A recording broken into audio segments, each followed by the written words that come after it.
this Mahavagya.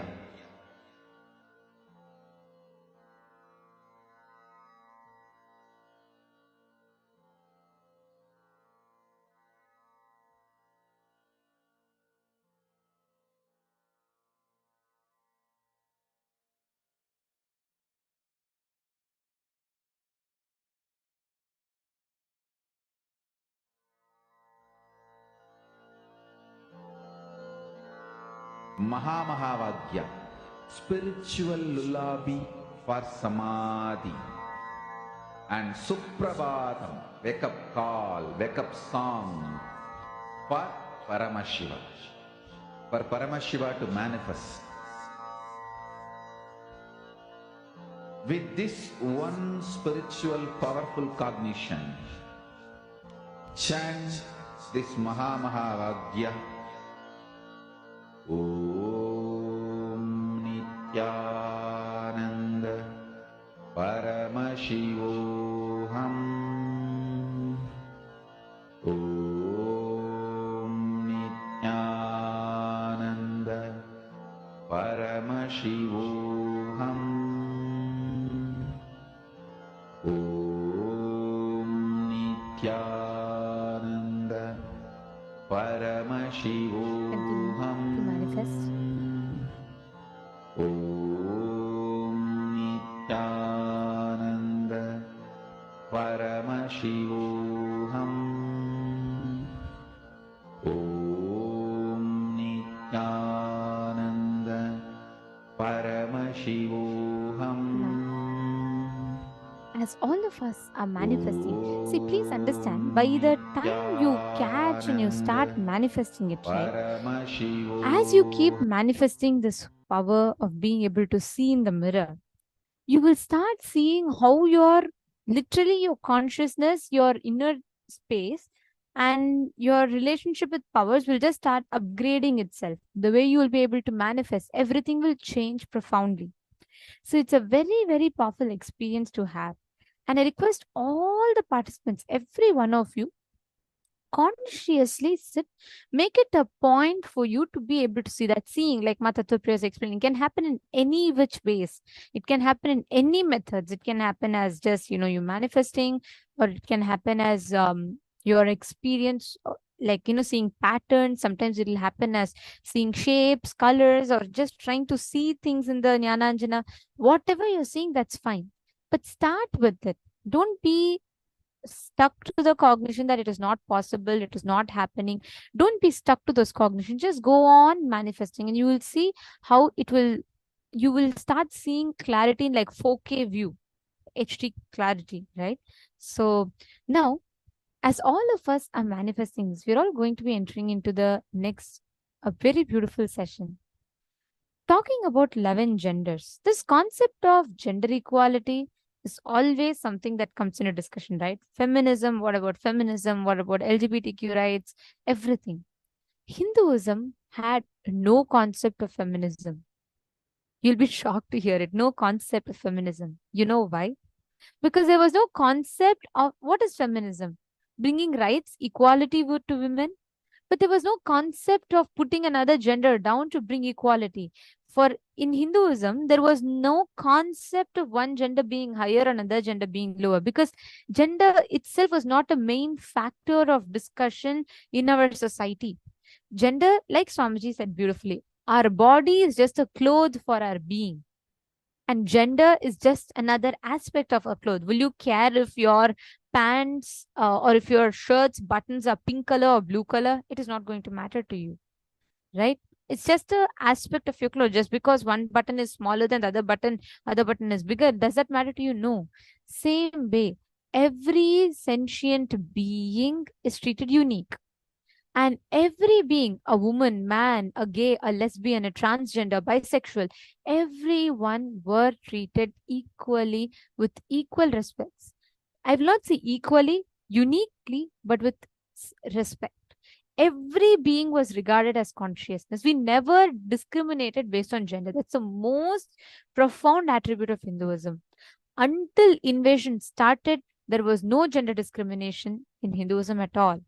So let us now listen to Swamiji's revelations on what exactly is how exactly did the gender equality work in Hinduism?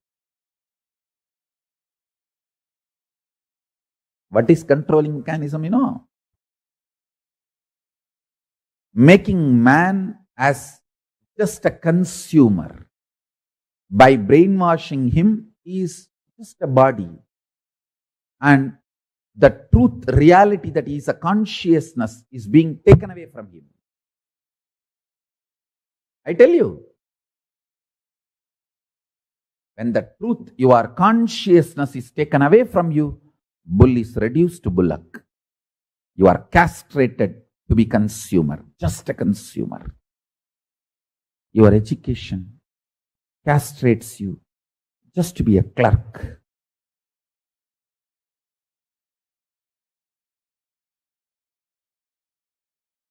Marketing monsters castrate you just to be a consumer. The sex-based industries, pornography, actually in the modern day, all the cinema industry and the TV serial, everything is sex-based only. Sex-based entertainment industry castrates you just to be consumer of their entertainment. Actually, it is not even aimed at educating you properly with the right principles of sex. No.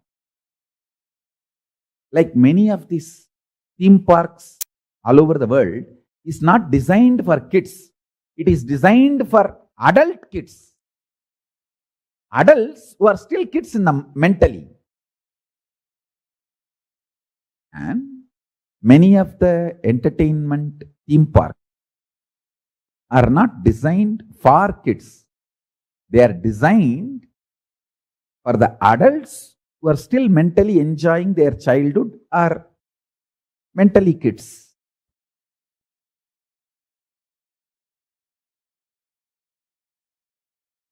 Listen, same way, the sex-based entertainment industry is more focused on them being a masturbation value for you, not any educating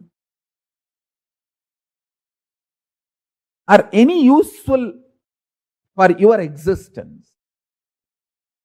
Their focus, the whole focus is just to be a masturbating value for you. That's it. Nothing more. Listen. Oh Hindus, wake up to all these conspiracies. These people who make the whole sex industry, sex-based entertainment industry, a masturbation value, nothing more than that. These guys go on accusing Kama Sutra of the Hindu tradition is sex perversion. Hey, Kama Sutra looks at sex with entertainment and enlightenment value. All three. Entertainment, entrainment, and enlightenment value. But the sex-based industries of the modern world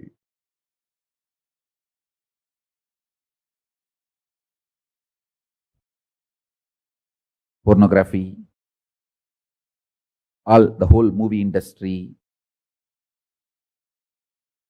and the TV serial, all of them, I can say one more clear word. They are not even interested in being entertainment or entrainment or enlightenment. They are trying just to be a masturbation value, enslavement value. How they can enslave you, that's all is their goal.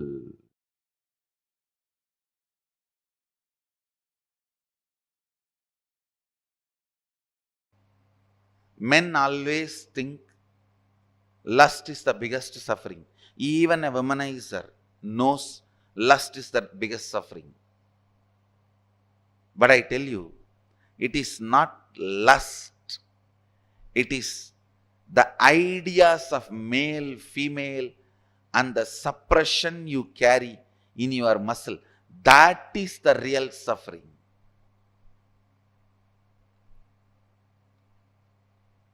Even the idea, if you are a male, you have to conquer.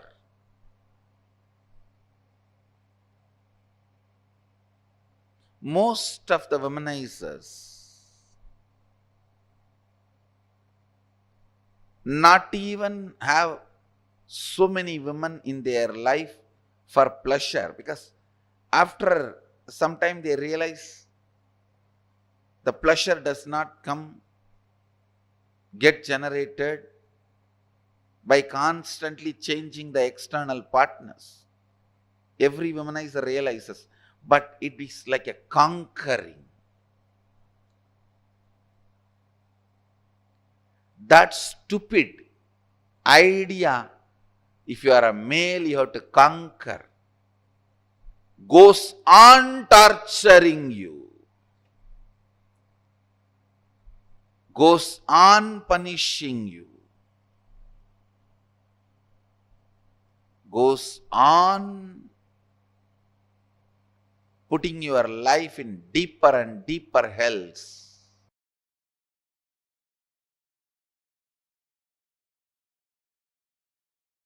All Vedagamic truths leads you to absolute peace and powerfulness. Because every Upanishad starts with Shanti, ends with Shanti. We call it Shanti mantra itself. There will be always few lines with Om Shanti Shanti Shanti. It's called Shanti mantra.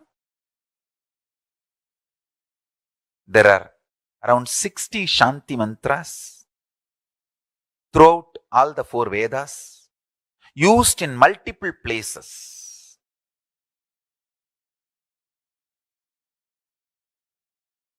Every Upanishad will start only with Shanti mantra and end only with Shanti mantra.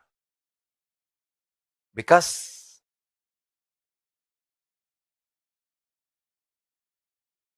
the pure peace-based powerfulness-based peace is a breeding ground for Paramashiva to manifest.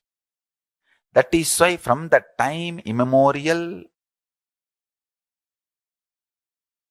our masters always went to forest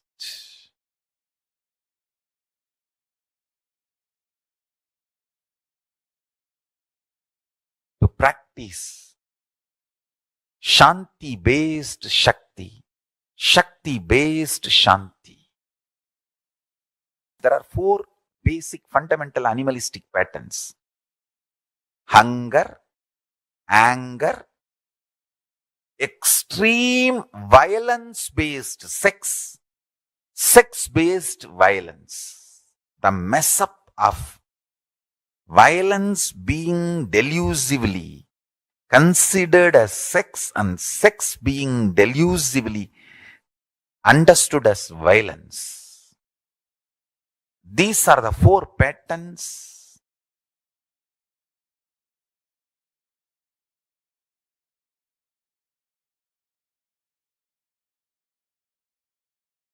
animalistic. Detox yourself from that.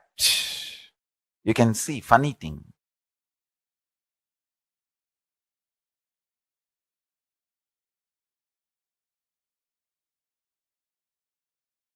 Violently raping is considered as sex, and the fighting seems to be more like a sexual activity. That is why the porn addicts enjoy this fight-based sex, sex-based violence, violence-based sex.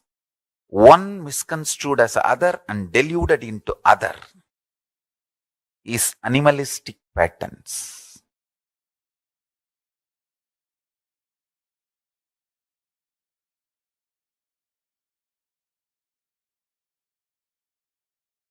Hunger, anger, confused, deluded violence, confused, deluded sex. This four is the animalistic patterns. Detox yourself. If you detox yourself from this four, you grow that Shanti, Paramashanta Swarupa, and you manifest.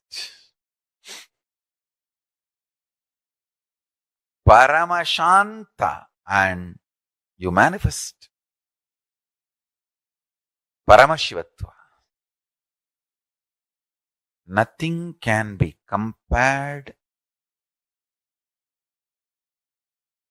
to the strength of the peace you have grown inside. The quality of the peace based powerfulness is called maturity as per the Vedic tradition. Aging is not maturity in Vedic tradition. The Paramashanta which grows in you is maturity in Vedic tradition. Paramashanta Swarupa. Meditate on Paramashiva. Connect with Paramashiva. Prabhu, I know you are eternal Paramashanta Swarupa. Please manifest in that space, in that state in me. That is what I call mukti-based bhakti. Devotion centered on liberation. Liberation centered on devotion. Enlightenment centered on devotion. Devotion centered on enlightenment.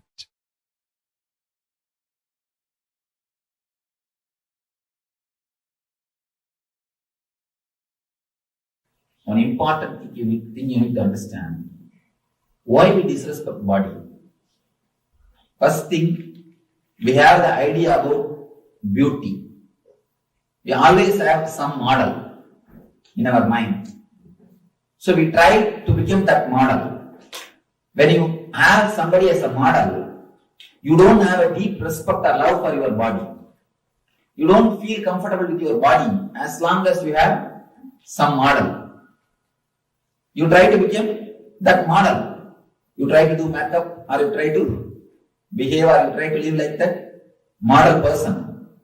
As long as you have model, you will not be happy unto yourself. You are beautiful to yourself.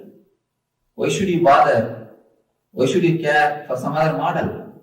If he is beautiful or if she is beautiful, it is for him, not for you.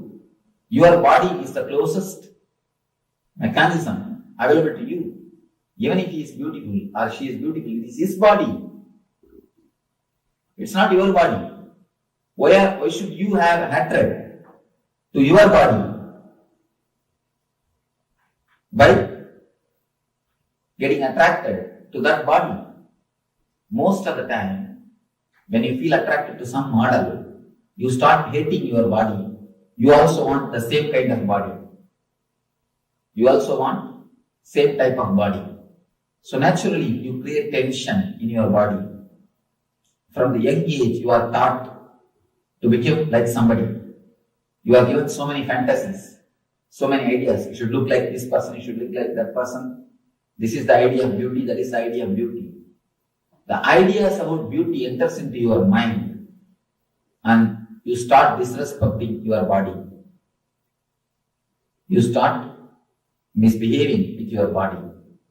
The moment you think, you feel somebody else is beautiful, you want to become like him or like her.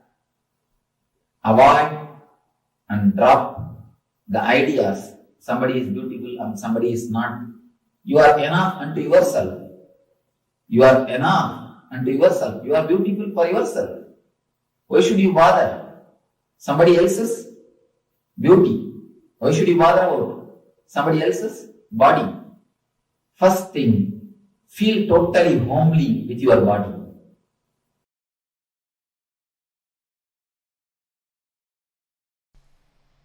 Sadashiva explains about beauty in Agama. In one place, very beautifully expressed. Who is beautiful person? Many places Sadashiva does not use the gender, beautiful man or beautiful woman, no. Because we believe in 11 genders, he just says beautiful being. 3 qualifications he gives. The moment you see, you should be stunning. The eye should just pop up. Automatically the eye should expand. That's the first. Listen carefully. The moment you see, eye should just pop up. That's stunning. Second, the grace should flow in every action. From the moment of waking up to the moment of falling asleep, grace should permeate in every action. And every bhavana that person, the third point, every bhavana that person assumes. If you have to translate in a modern way, every dress he wears or every attitude he assumes, every aspiration he assumes, every bhavana, visualization he assumes, it should radiate beauty. These are the 3 qualifications he gives for a beautiful being. First, the moment you see, stunning, eye should pop up. Next, whole action, sitting, standing, dancing, eating, sleeping, everything should permeate that beauty, grace. Third, every attitude he assumes, means whether he wears jewels or dresses up or no jewels or any aspect, anything should fit. Even if these 3 qualities are expressed, don't be diverted by what is expressed. Look in who is expressing. Understand. Don't be diverted by what is expressed. Look in who is expressing. When you look in who is expressing, you become Jivan Mukta. Look in who can express this. Look in who is expressing this. Even the most beautiful things, sun and the moon and the nature and the ocean, the hill, amazing, beautiful beings, powers, best visualizations, extreme beauty of flowing Ganga, extraordinary beauty of standing Himalayas, whatever. All these visualizations, all these forms, don't be diverted by what is shown, but see who is showing. Understand? The world, my world. For example, you see a mountain. Mountain is the world, and that peace or a mood it creates in you is my world. Whether in the world or my world, don't be distracted by what is seen and perceived. See who is perceiving in the my world. You will achieve the Atman.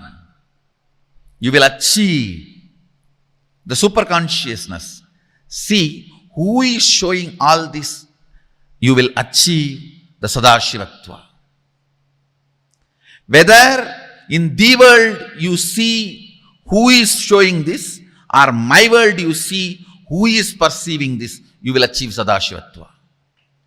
You will achieve the ultimate. You will achieve the Shivoham Anubhuti. You will achieve the Atmajnana. You will achieve the Brahmajnana. You will achieve the ultimate enlightenment. In both, enjoy both. Don't be distracted by it. Enjoy powerfully, but know it. The source is what matters, not the experience. Source is what matters, not the superficial. Source matters, not the superficial. Always put your attention on the source. If you are putting your attention on superficial, both your eyes will enjoy. If you are putting the attention on the source, your third eye will enjoy. Your third eye will be awakened. That will enjoy.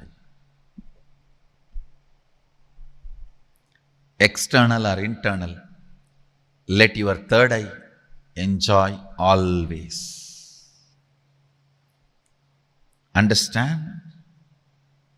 Still I have not seen any modern day beautician or the people who work on these beauty industries explain beauty in such a precise way like Sadashiva. What a definition. After defining, he says,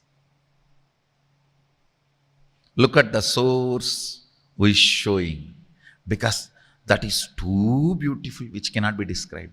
If the expression itself is this beautiful, then how the experience will be?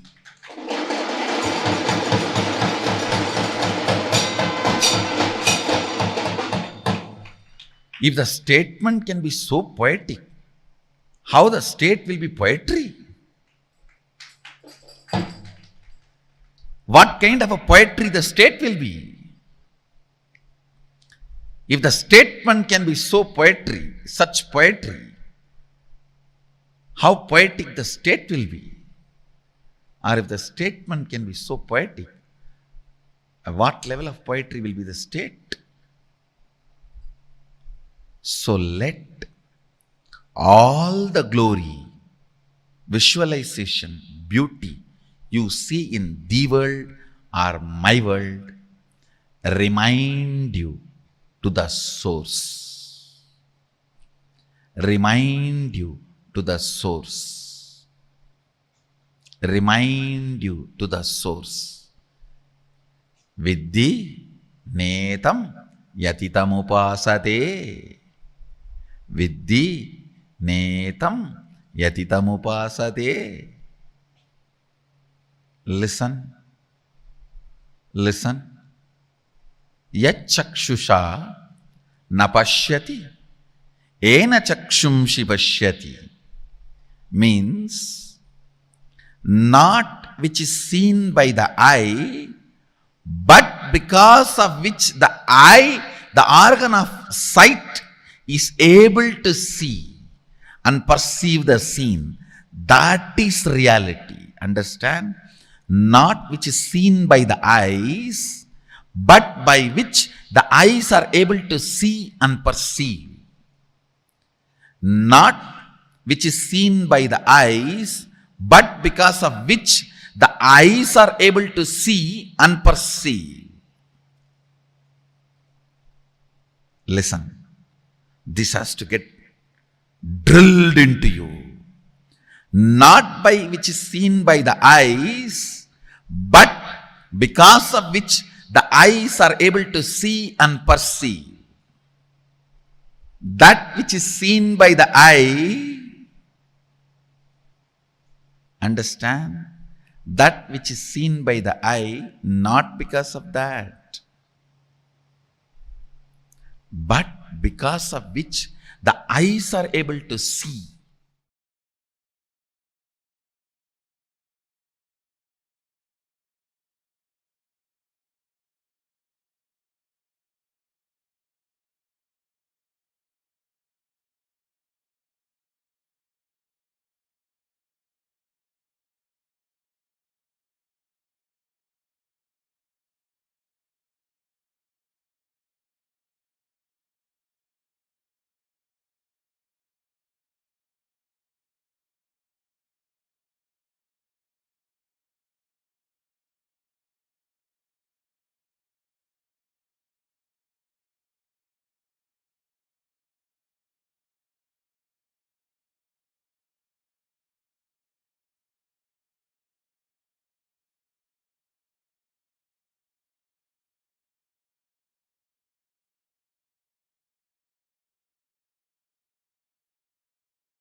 This is such a unique and a very, very powerful revelation by Swamiji.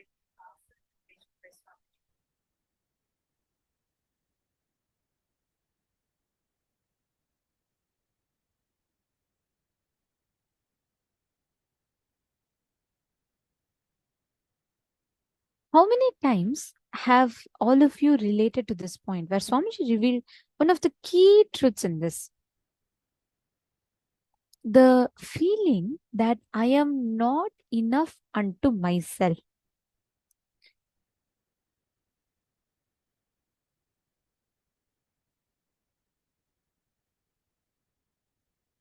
So many times, there's a very, very powerful revelation from Swamiji in understanding this, because many times we're all stuck with this cognition today.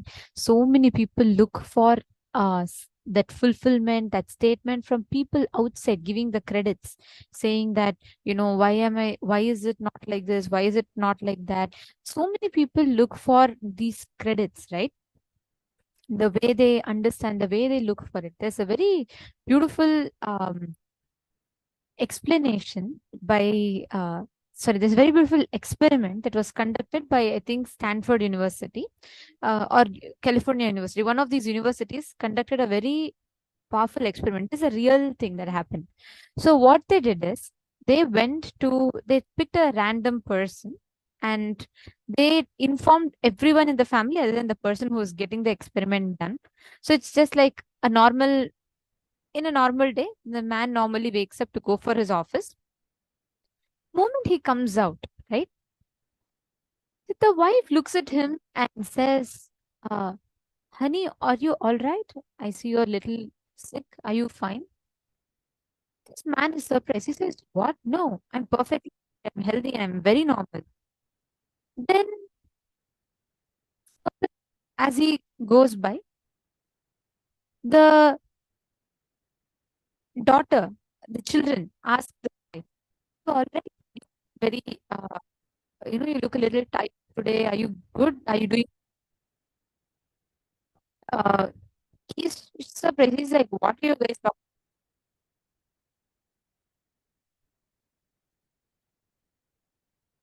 Oh, sorry, I think Ma Hong's was saying voice is breaking. Um, is this better now, Ma?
Is this better? Is this better now? Yes. Okay. So coming back to this experiment. So what happened was, again, this man randomly, he's perfectly healthy office going man. Okay. He's picked up for this experiment. The children next go to him and say, Dad, are you all right? You look very tired. You look very sick. Are you fine? By now, this man is like, he's a little confused, but not yet influenced much. So he looks at the children and he says, No, I'm fine. What's up? I'm all right. I'm doing great. Then he goes to his office. He has his breakfast and he leaves to his office. And the security guard at the house, he says, Sir, are you all right? You look a little sick. Are you doing okay? By now, this man starts getting a doubt. He starts thinking about it. He still says, It's okay. I'm right. I'm all right. I'm all right. And he travels to his office. By the time he goes to his office, he actually starts doubting, am I really sick? Am I really sick? Am I doing okay or not? And he goes to the office. In the office, the receptionist looks at him and says, Sir, are you doing okay? You don't at all look fine to me. I think you really need some rest. It's okay. You can maybe, do some arrangement, but you really need some rest. By now, his doubt becomes his belief. By the time he reaches his office desk, he starts believing that he is sick. He actually cannot work anymore. And he goes to his boss. He says, Boss, I don't think I'm doing good. I need a break. And the boss also says, Yes, you look very sick and you're not doing good. Please go home and take rest. By the time he comes back home from office, he's actually sick with fever. This was not one. This was conducted to 5 random people in 5 different occasions, 5 different times, in different events. All 5 had the same response. Understand why I'm telling this? Constantly, we all take credits from life. To live, our fuel for life is based on what others tells us. If someone tells you you're good, you collect it. Someone tells you you're a best mother, you collect that card. Someone tells you you're a best daughter, you collect that card. A best wife, best sister, you collect all of these cards and you make the card. Have you all seen that castle which is made of cards? Right? It's just built one on top of the other, delicately standing. Like that, each of us build cards based on these cards of opinions. If people tell you're beautiful, you take that card. People tell you're creative, you take that card. People tell you're the best mother, you take that card. You're the best wife, you're the best daughter, you're the best friend, you're the best sister, you're the best person, you're the best manager, a best leader.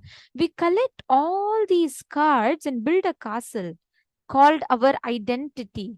But even if one person pulls out the card, the whole castle collapses. Like the card, right? The moment one person pulls out, the card collapses, the whole castle collapses. That is exactly how we are. We build our identity based on what people tell. People tell me I'm a good singer, so I'm a good singer. People really like my appearance, so I'm beautiful. That is why today so many young kids pick up the gun and go to the extent of doing mass shooting. Why? Why are kids so violent? Look at the most shooters. Almost 97% of these shooters are all teenage kids. Why? What makes a kid so violent that the kid has to go pick up a gun, walk into a school and shoot at the children? Why is that happening? Why is it going to such extent? Because we constantly derive our ideas of right, wrong, good, bad based on what the society teaches us, based on continuously what is fed into us. So imagine a child that is growing up, a typical US child that's growing up. What do? They play video games. What does the video games teach? Shoot as many as possible, then you become a hero. Now, as the kid starts playing, and it's not just the kid individually alone, right? There's so much of pressure, peer pressure. Other kids also play video games. So if a kid is not playing video game, he's then bullied, he's like harassed, and it's natural, right? So when the kids, the whole group starts this, what is the video game teaching the child? Shoot others and win. What happens by the time the kid spends so many hours playing this? Do you think it has no impact? Of course it has. Even if you spend 3 minutes watching an emotional video, you cry. You spend a full day playing video games that will instigate your anger so much. Do you think it will not have an impact on you? Of course not. It will have an impact. Now, by the time the child starts playing with it, inbuilt, the cognition starts becoming so much that it starts believing that violence is the way to respond to life. Next time someone says something that irritates or triggers that kid, picks up the gun and shoots the people. Who's responsible for it? The society that we are creating for our children. And why am I telling about this? Because constantly we pick the cards, and Ma Hongs is saying many times these cards are not from others but from past success or failures. Exactly. Any cards, Ma, see, it's not just from others. We go on collecting it from different situations. Like sometimes you succeed, sometimes people are all very happy with something you do. You pick up a card saying, you know what, people enjoy like this. But what happens is, as long as your fulfillment about you is derived from an external situation, it is ephemeral. Today, if someone enjoys something you do, does not mean that tomorrow they're going to again enjoy it. But the moment, the first time they enjoy, you pick up the card and you put, people all like me doing this. So what happens next time when you do it and people don't appreciate it? You lose your confidence. Today, this is exactly what affects all of us, whether it's in your office, whether it's your boss, whether it's your spouse, whether it's your children. All of us have this exact same thing we're all stuck with. all of us continuously take the same circle again and again and again. The cards from different people. I need to be good. I need to look beautiful. I need to be the best. I need to be the best leader. I need to do this successfully. And we create, what happens is we create an imaginary castle, and we create so much of pressure unto ourselves to live up to those expectations that we set for ourselves. And what happens as you go on by and by, you start continuous, you become so fragile, the cards, you become so sensitive that even if one person pulls out the card, the whole thing collapses and you collapse into depression. That is why today so many youngsters, so many people who get into relationship, the moment they have a heartbreak, the concept of heartbreak itself is that the person withdraws a card that they give you. Now what happens? You feel like you lost a part of yourself because you built that part based on others' opinions about you. You should never do that. As long as you feel you are not enough unto yourself, you keep the space open for all the other incompletions to come in based on people's likes, dislikes, moods, wants, and nots. You build yourself and constantly you put yourself through that cycle. Mahongzu is saying, Susan Solanter is saying, many of these young shooters are taking strong medications. Absolutely. This is the reason. Every one of us constantly fall into this whole mess. Today, kids are becoming so violent because as a society, that is the only option we give them. That's what we teach them. Nithyananda Ma, Dhvanita Gadiali. Nithyananda Ma, nice to see you here. I'm not seeing your video is not very clear, Ma. Is it possible? I think it's quite late in the night for you, no? If you could just add a little bit more light, Ma.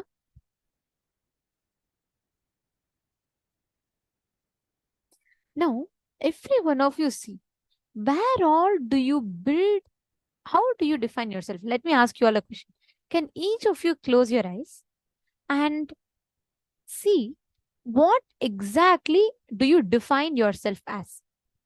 Can every one of you post in the chat? How do you define yourself? Like, for example, you say, you know what, I'm a very good manager. I'm a very sincere person in job. I'm a very, very courageous person. I'm a very sweet person. I'm a very friendly person. I'm a people pleaser, or I'm a very confident person. I'm a very meticulous person. Now, can each of you please write down how are all the things that you define yourself? Can I ask everyone to post it in the chat? Based on what do you define yourself as? I am beautiful. I'm intelligent. What are the tags that you have given to yourself? Can I request every one of you to type it out? You all can share in the chat if you're comfortable.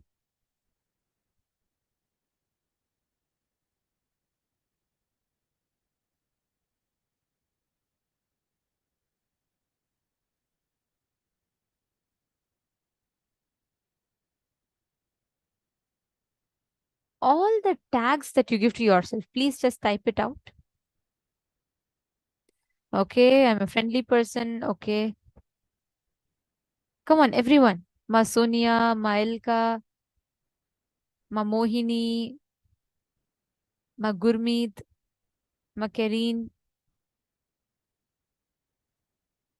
Okay, so Masuda Dandapan is posted. People define me as I'm more friendly, more kind, more lovable. Okay.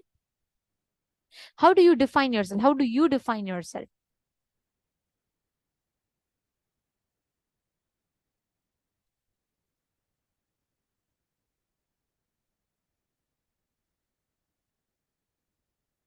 Post all the definition, the tags based on which you define yourself.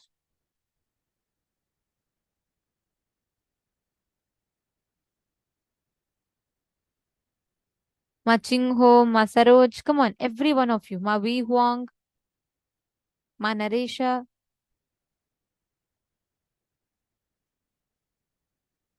Okay, I'm empowering, a rebel. All right. Curious, adventurous, spiritual, friendly person. Okay, Ma Sonia, Ma Bhavna Parmar. Okay, I'm a sweet person. a strong person, Vani Goyal, an introvert.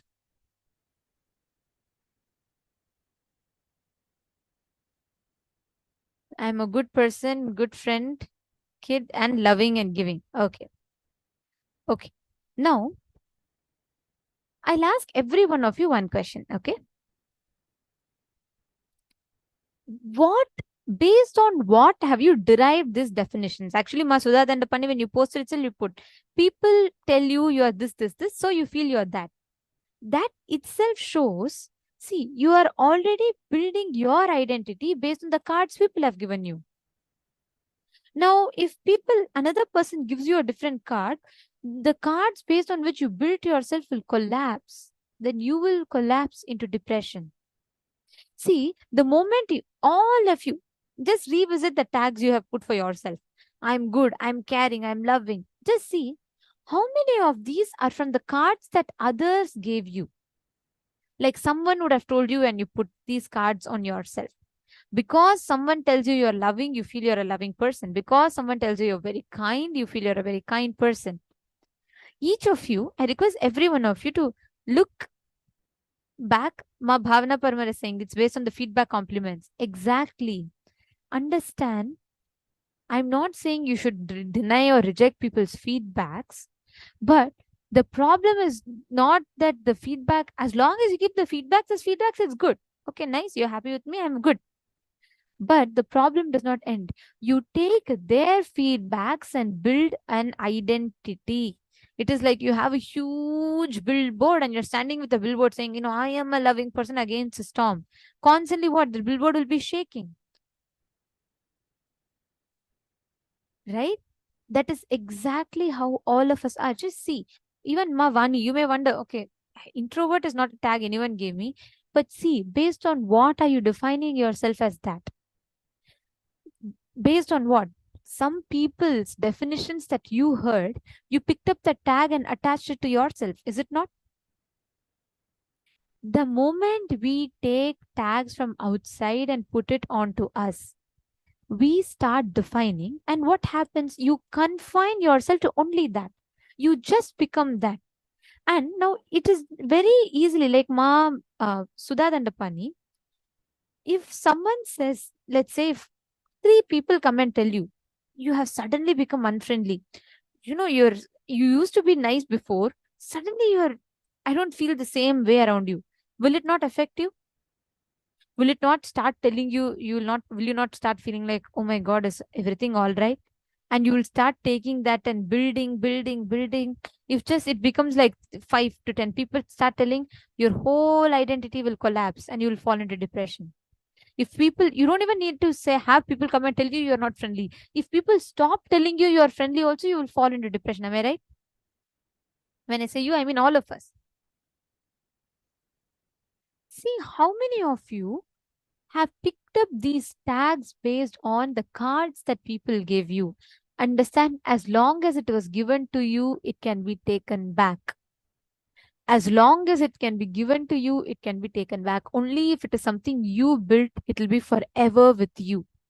If it is only something that you discovered, it can forever be you. If it is given by you, then the person who gave it to you can take it back. It is only like charity. Only when you build it, it is yours. You have the right, you enjoy the freedom of it. And how can you build? You should only build based on the eternal qualities of you. Not based on what people tell you, but aligning yourself to the higher principles of existence. Constantly, again and again, working on becoming your higher versions, the higher existence. That's why Swamiji tells, anything other than the qualities of Paramashiva should not be cherished. Because if you go based on the cards others give you, then you lose, you fall, you collapse the moment others withdraws the cards. And it is temporary. You never get that fulfillment. You start feeling, I am not enough unto myself. That is why in all relationships, we seek so much of approval from our the other people, right? You seek so much of approval from your spouse. You seek so much of approval from people. We go around asking, every one of us carry like a registry. We want people to sign saying, best daughter, best mother. And others also carry the same thing. Others also want autographs from you. You also want autograph from others saying, you know what, just sign, say that I'm the best mother. That is how we all live. But as long as you live like this, you will forever be running around so dependent on others. The moment that person changes, what you enjoy changes, you will fall into depression. The only thing is, if you notice Swamiji, whether there were 100 people, like if you see before the whole persecution started, there were millions of people around Swamiji, and Swamiji was like one of the most popular person. He was listed in the Body, Mind, Spirit magazine as 100 most spiritually influential persons. Swamiji was like, he was a celebrated. At that time, how Swamiji held himself. And just overnight, when the persecution started and Swamiji had to face even illegal arrest, how Swamiji was. Both situations, Swamiji never changed the principle of who he was. Because Swamiji never went by, just because there were 100,000 or a million people around Swamiji, or just because there are only 5 people around Swamiji, Swamiji never changed the quality of his existence. Why? Because Swamiji is not living for something on the outside. He is fulfilled unto himself, just to teach us, show us all humanity to see how we can understand. As long as you feel you're empty, you go on, try to fill yourself from outside. You want people to keep giving you the credit so that you can feel full. But only when you realize you are complete unto yourself, you will realize you don't need another half. You feel you need another half because you feel you are half. If you understand your whole, your full, your fulfillment, you will not go and look for the other half. You will be whole, you will be complete. Only if we understand this one truth, we will stop running behind all the labels that society puts on us, that society dumps into us. The idea of I am enough unto myself.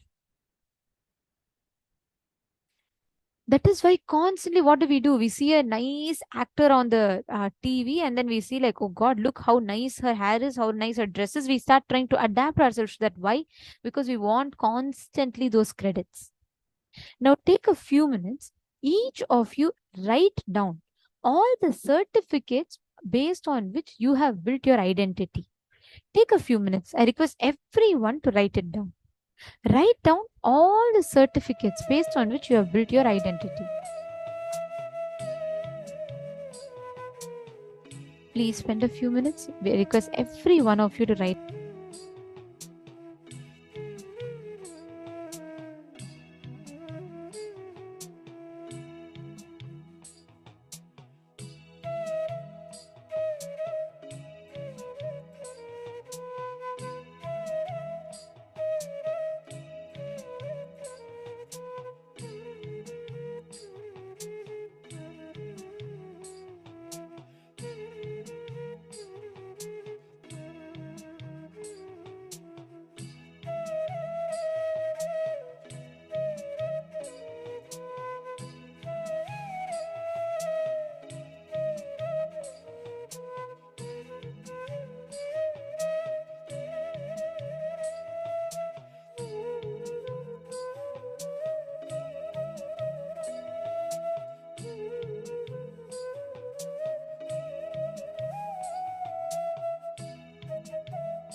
So please continue. And in this same space now, in each of the things that you have written down, see and identify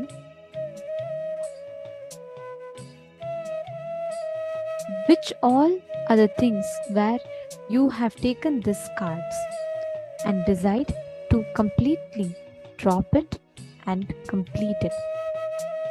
And in the same space, let us all enter into the power manifestation session.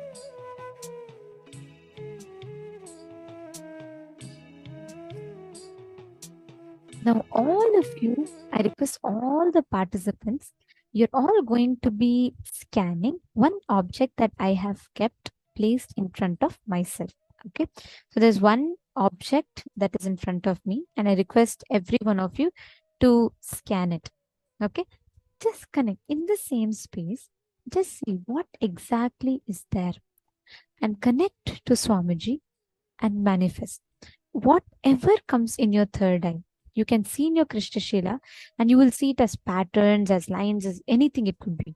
Whatever you see it through the third eye, connect to Swamiji, and please describe that in the chat. Let's start. I request every one of you, all the participants, to do it.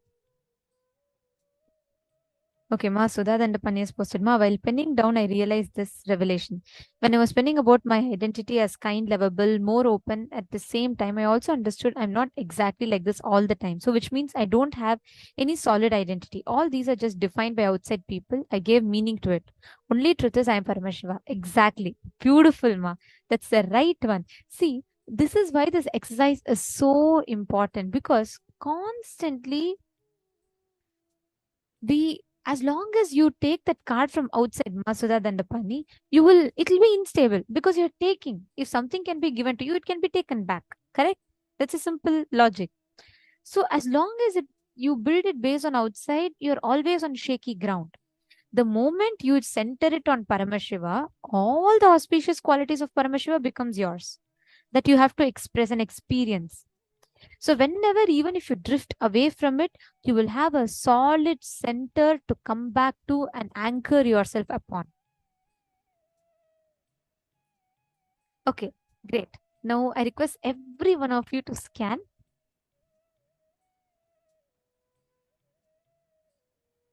Please scan and identify. There's one object that I have kept in front of me. So I request all the participants to please scan, identify what exactly is the object that I have kept.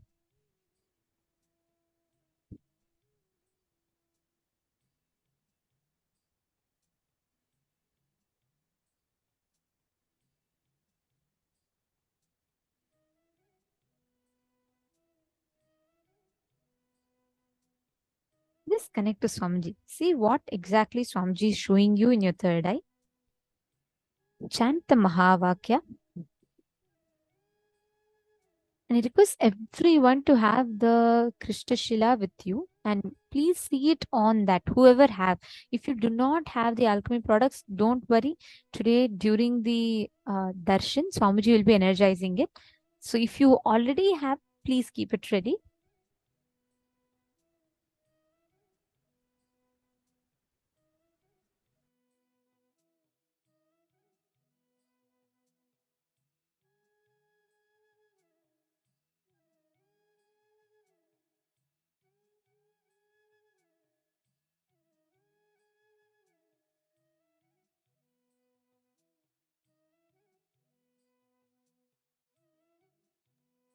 Connect to Swamiji. Chant the Mahavakya.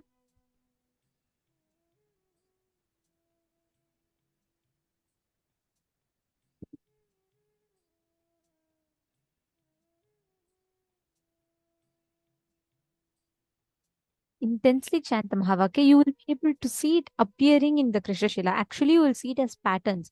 See, it is actually, you will be able to see it like how the clarity that you're seeing us on the screen, the same way you will be able to see, if not more, on the Krishna Shila. But to start with, sometimes when you are just settling and you're trying to manifest, even you may just see it many times as just one or two patterns and shapes. That's totally okay.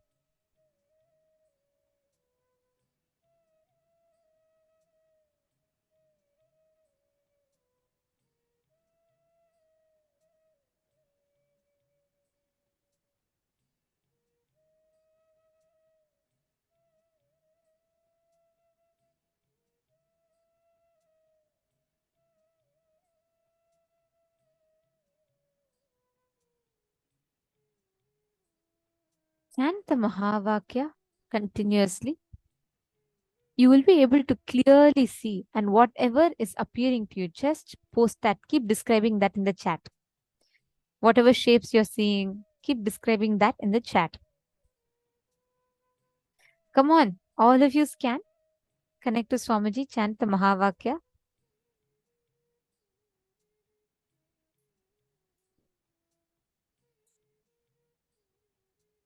Okay, I see many.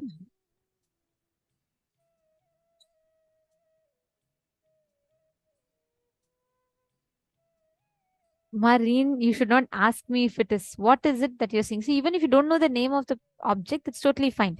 Describe what it is, like what color, is it like a metal, plastic, or whatever you're seeing, put that.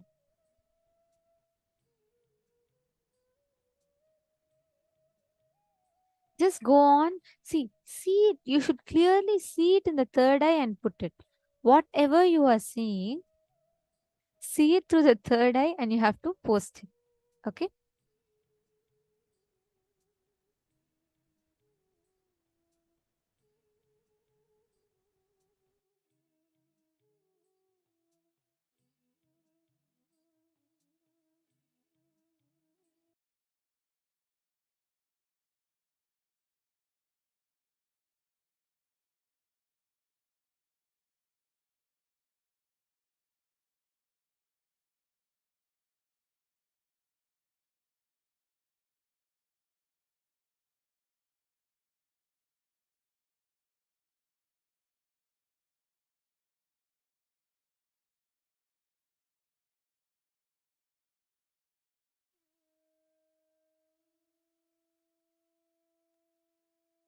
Continue scanning. Come on, just connect to Swamiji and see whatever Swamiji is revealing to you. Go on posting it and describing it. See, the key here is you have to see it on the Kristashila in front of you. What Swamiji is showing to you on that Kristashila, describe that. It is okay even if you take time. You want to see, you take time for it to appear, and you want to see it properly, take your time and do it. You can even describe the colors. See, some of you saying you do not know the name of the objects. That's totally fine. Just describe the colors.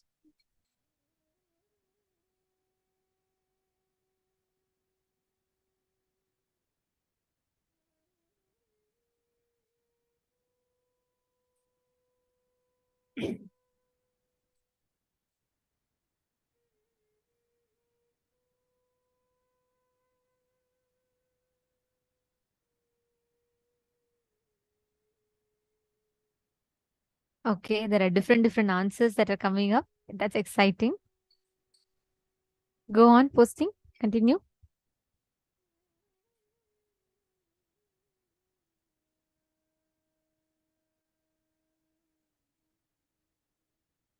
Come on, Ma Vani. You should also scan. See, manifesting power should never be missed, because power manifestation is the key for you to cognize all the truths that you internalize to make it as a part of you. So never miss power manifestation.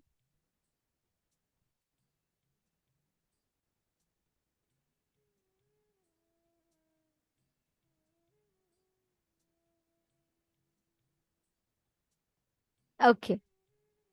I think now it is time to verify. Okay, people have posted wristwatch, spindle. Some people have posted tiger, lion, cow. Okay, pen, books, then flower, magenta color, red. Okay, metal, right? Okay, something round. Okay, coconut. There's a lot of it. Ma Rain posted it's something like yantra.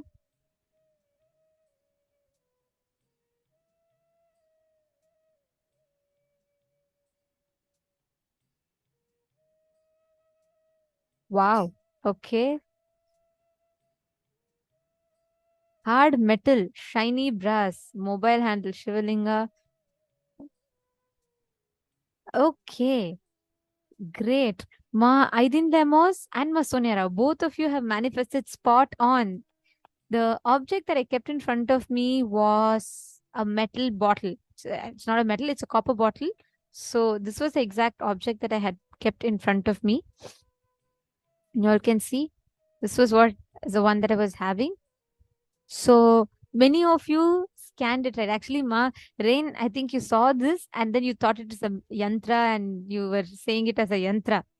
So it's the object that I was keeping, holding in front of you all, for all of you to scan, was a copper bottle. This one. So this was the object I was holding for you all to scan. Now Ma Rain is laughing. She's like, yes, yes, yes. I saw something like this. Okay. Ma Sonia and Ma Irene Lemos, both of you have manifested. That's spot on. Excellent. Both of you have put metal bottle. Great.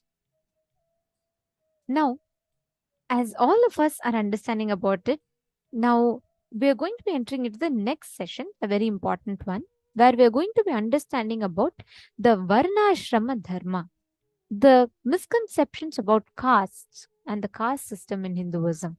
Let us listen to the revelation. Our DNA is unique to each of us. The imprint of our higher self is held in our DNA. We carry our lineage from other planets and other areas of universe in our DNA. The imprint of our earthly ancestral lineage is also held within our DNA.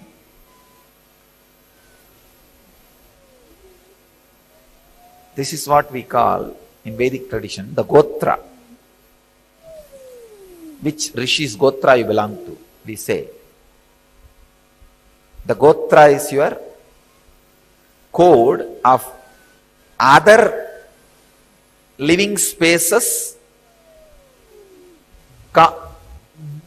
components of other living spaces which is in you. That code is the Gotra.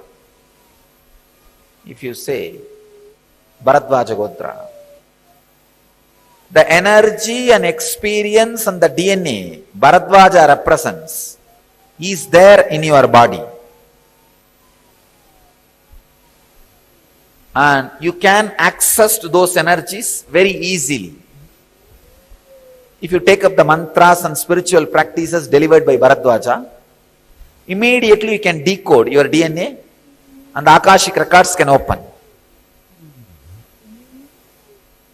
So the Gotra you belong to is the keyword, password for the huge information available to you in the form of Akashic records. The Akashic records are, it's like a password being handed over to you. All the informations are there and this is the password, please see it, that's all. The Akashic records are like DNA of the universe. Each soul has its own Akashic records.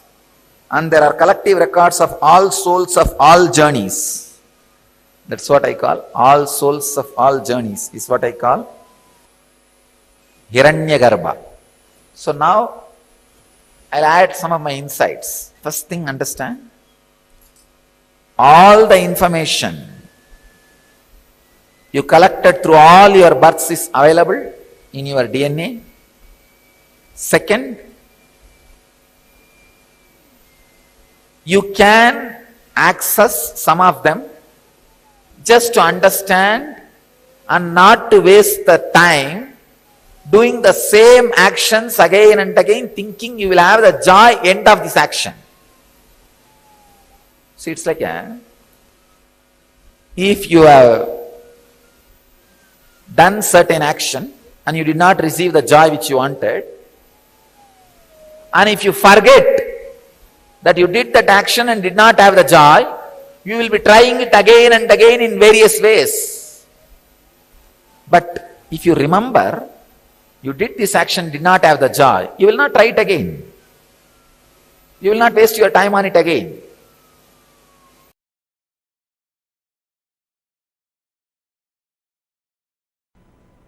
Our Gotra is nothing but a code word for a special DNA layers.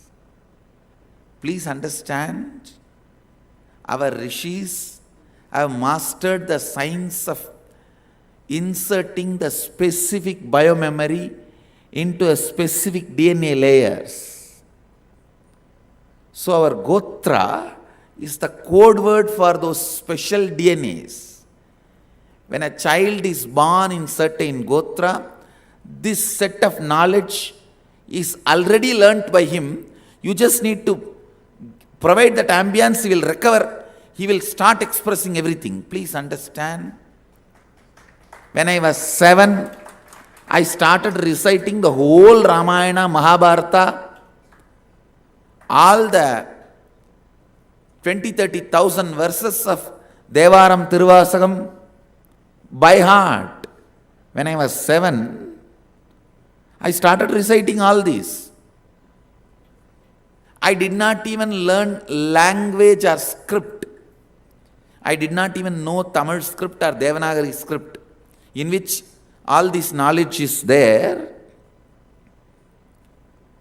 I was not even able to read Devanagari script or Tamil script, but I can recite all the thousands of verses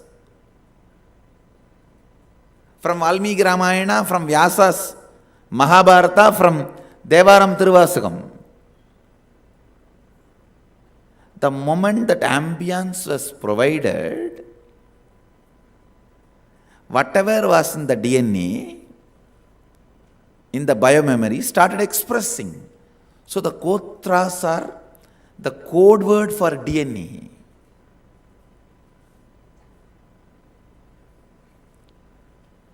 Stealing our women was the worst stealing done.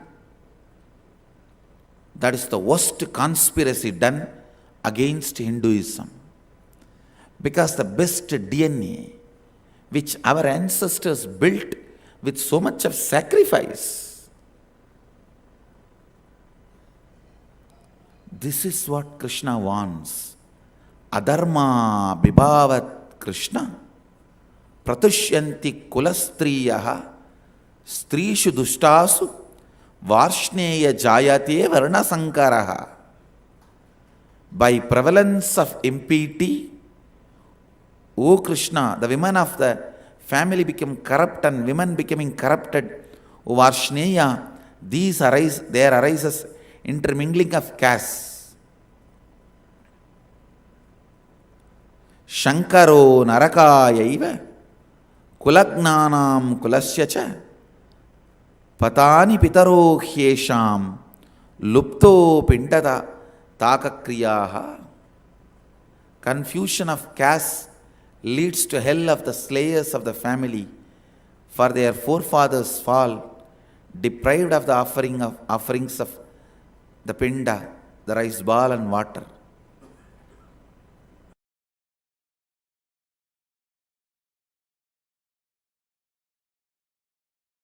Varnashrama Dharma is the conscious pyramid built by our ancestor Hindu civilization, ancestors, for the high-level souls to come back again and again to the planet Earth and make this planet Earth a better and better place. Expertise in every field is consciously stored in the ecosystem of Varnashrama Dharma. A Brahmana who comes back again and again in the Brahmana family becomes expert in the knowledge of Vedas. A soul which comes back again and again in the family of Vaishya becomes expert in administering the economy and keeping the society rich. The soul which comes back as a Vaishya in Vaishya family again and again keeps the justice. He masters the science of keeping the justice and keeps it intact.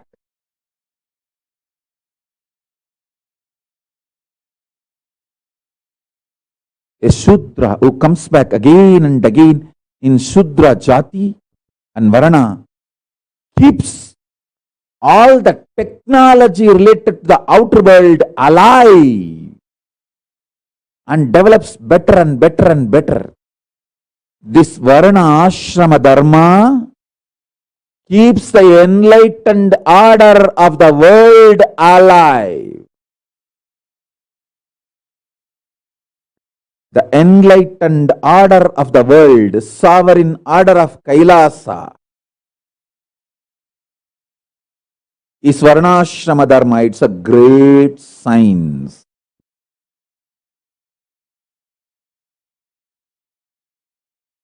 Understand this one simple story.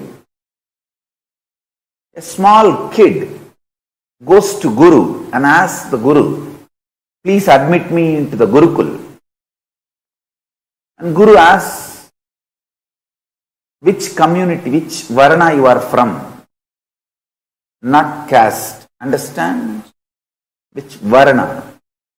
There's a big difference between community and caste. Big difference between Varna and Jati. Which community you are from? Which ecosystem you are from? He says, I do not know my father's name.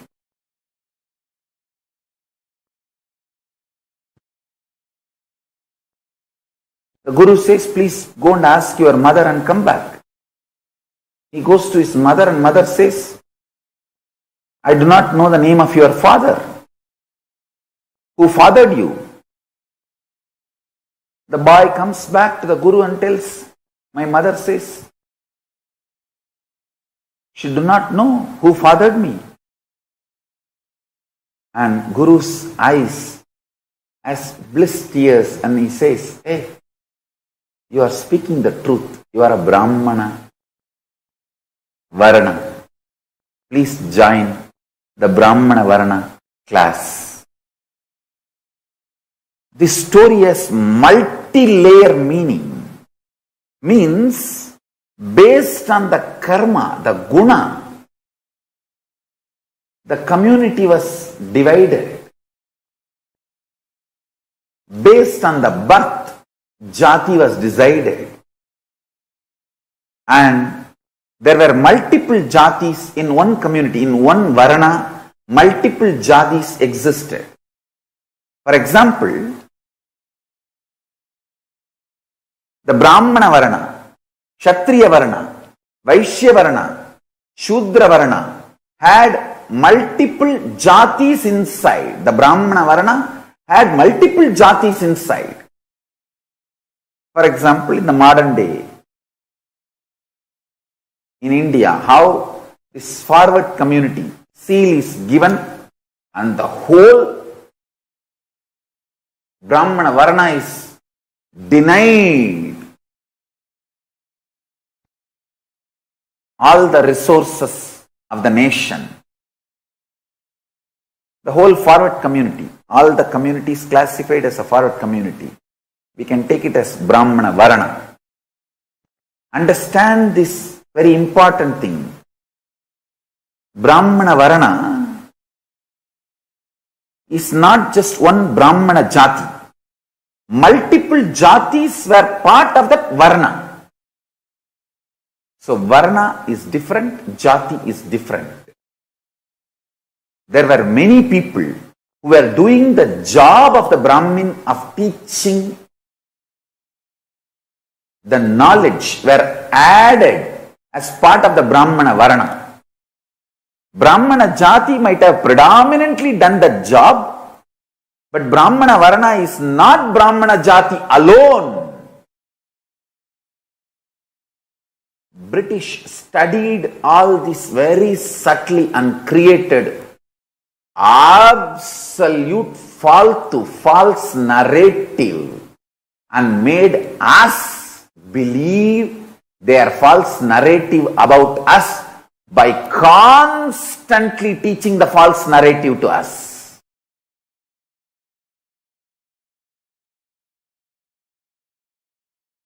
Understand? Vaishya varana is different and Vaishya jatis are different. Jatis are usually from birth. Varnas are usually based on karma. Multiple jatis unite and become one varana. Same way, the ashrama dharma.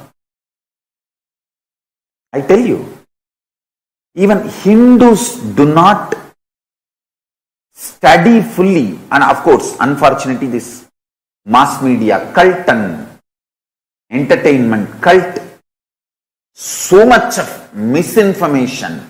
Misinformation is not because of the ignorance, very cunningly, strategically developed misinformation, hatred, poison, vomited on Hindu varnashrama dharma. I will set a model varnashrama dharma in Kailasa and show to the whole world this is the best social structure.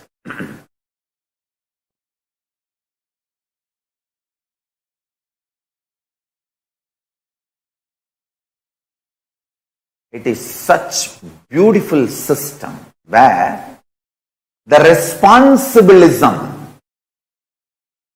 is encouraged. The way you take responsibility for your life and others' life.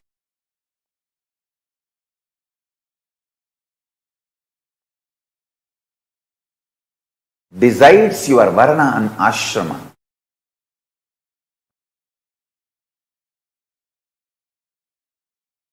Jati is more to support you to specialize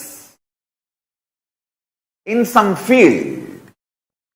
See, Hindu society was based on specialization.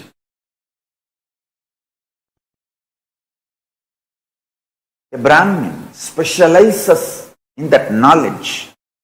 So yes, all the updated understandings and specialization in that field,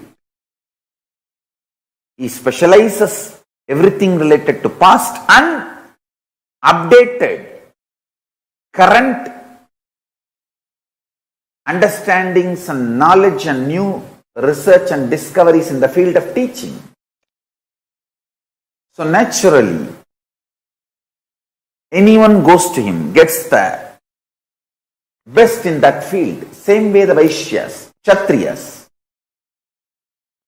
So the family by birth gives you specialization due to the ecosystem prevalent in the house and workplace. And then you can choose your varna. Understand? Brahmins were also working, Kshatriyas were also studying, Shudras were also teaching. It's all absolutely interdependent. An amazing resource distribution. Only these four are resources: land, knowledge, wealth, weapons of a society. So, wealth was vested with one varna, knowledge was vested with one varna, land was vested with one varna, weapons and power was vested with one varna, and all of them are interdependent.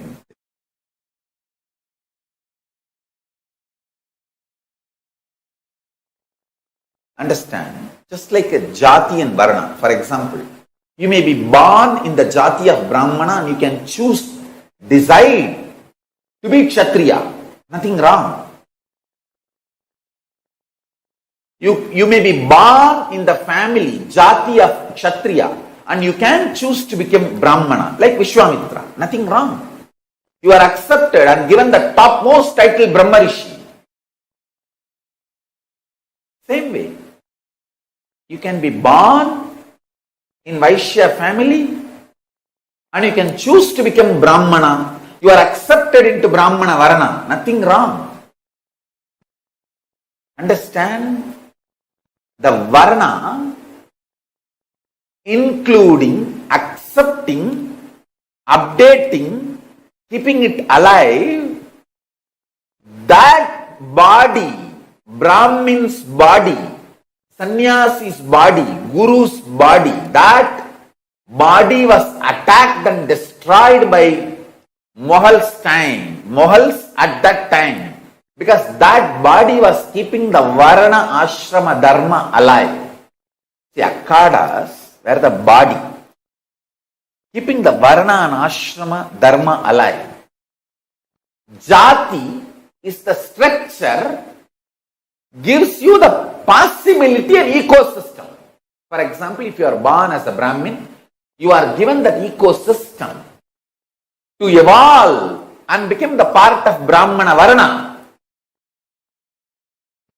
But if you decide you want to become part of the Kshatriya Varna, you are free to do. You are given absolute support and you are declared as Kshatriya by the Panchayati. See, each village used to have the Panchayati. That is why it's called Panchayati Akhadas. The Panch Parameshwar, the 5 experts in that field, each field, will sit together. Either expert in a Brahmana, or Vaishya, or Kshatriya, or Shudra, any field, 5 experts should sit. They are called Panchayati. And that Panchayati, they are called Pancha Parameshwars. That Panchayati declares somebody entering into Brahmana Varna or Kshatriya Varna or Shudra Varna or Vaishya Varna. Mostly the jati, same person, gets into same Varna, but not compulsorily. This beautiful structure was destroyed by Mughals during the Mughal invasion and twisted and distorted by British, saying that only by birth Varna exists. Jati and Varna is same. That is the biggest crime done by British. Destroying our civilization. Understand? Usually,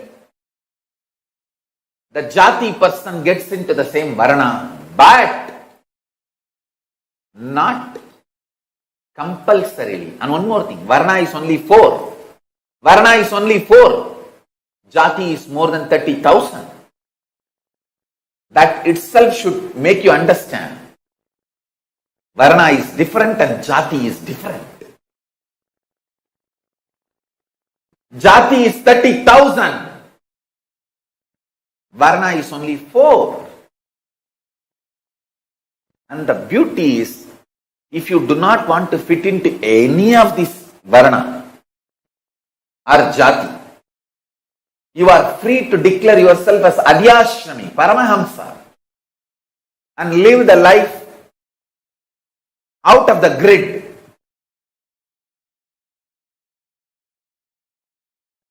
You can just be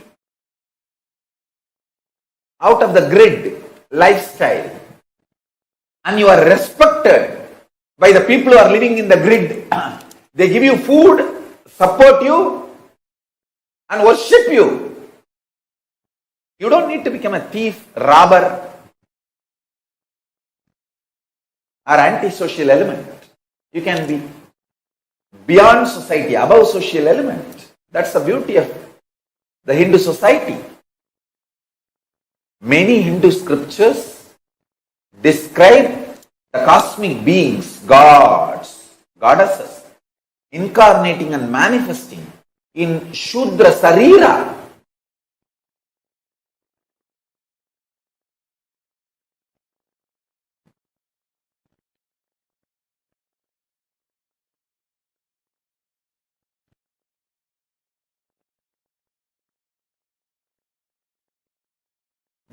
I can give you tons of reference. Shudras by Jati became Brahmana by Varna. Valmiki, Vasishta.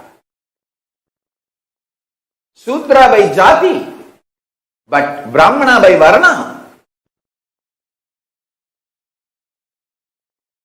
If you choose to become Kshatriya, all it takes is 3 seconds. Conscious decision, declaration and Panchayati, Pancha Parameshwar approving. You are a Vaishya. You can just unclutch and fit yourself into the next gear. You may be an amazing Shudra, master of agriculture or carpentry or goldsmith or any physical working. By Jati, you can just shift your Varna to Brahmana in 3 seconds.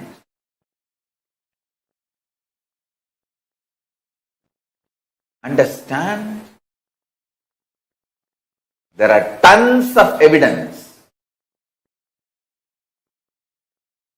Shudras moving to Brahmana Varna. Shudra by Jati moves to Brahmana by Varna. Brahmana by Jati moves even to Shudra by Varna. And Brahmana by Jati moves to Vaishya or Kshatriya by Varna. Vaishya by Jati moves to Brahmana or Shudra by Varna. I want my kids to understand Jati and Varna is not wrong. I want my kids to understand untouchability is not wrong. Hey, what are you doing now in Corona's time? Social distancing. Our Hindu rishis prescribed the same thing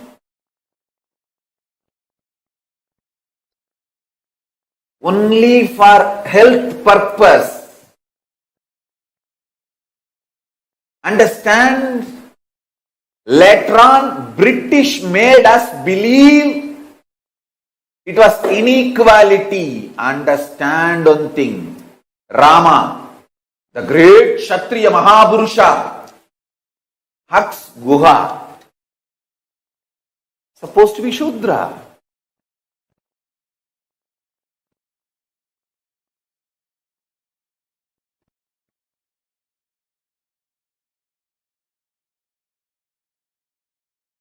Understand? Hindu Brahmana Varana, Brahmanatva. Knowledge based section of the society which collects the knowledge, keeps the knowledge, does more and more research and development and transmits the knowledge to the next generation of every field. Brahmana Varana. I tell you again and again, Brahmana Jati alone is not Brahmana Varana. Brahmana Jati is given the ecosystem to become Brahmana Varana, but other Jatis are not denied freedom to become Brahmana Varana. Brahmana Varana is different and Brahmana Jati is different. Don't be exploited and lose confidence over the Hindu traditional Varnashrama Dharma because of the wrong narratives told to you by the anti-Hindu racist terrorists and anti-Guru Hindu mafia and gangsters. Read the original Shastras. Jati is given the possibility to enter into that Varna, but other Jatis are not shut or stopped becoming one Varna or evolving to another Varna. Understand? So the Brahmanatva, Brahmana Varanas is absolutely life positive about the knowledge. That is why the Brahmana Varana never makes money out of their knowledge. Making money out of the knowledge is banned in Hindu tradition, in Hindu economy. Because Paramashiva knows the moment you start making money out of knowledge, even the quality of knowledge can be compromised. I can very boldly tell you with all joy and pride, Hindu scriptures are the most unadulterated, as maintained,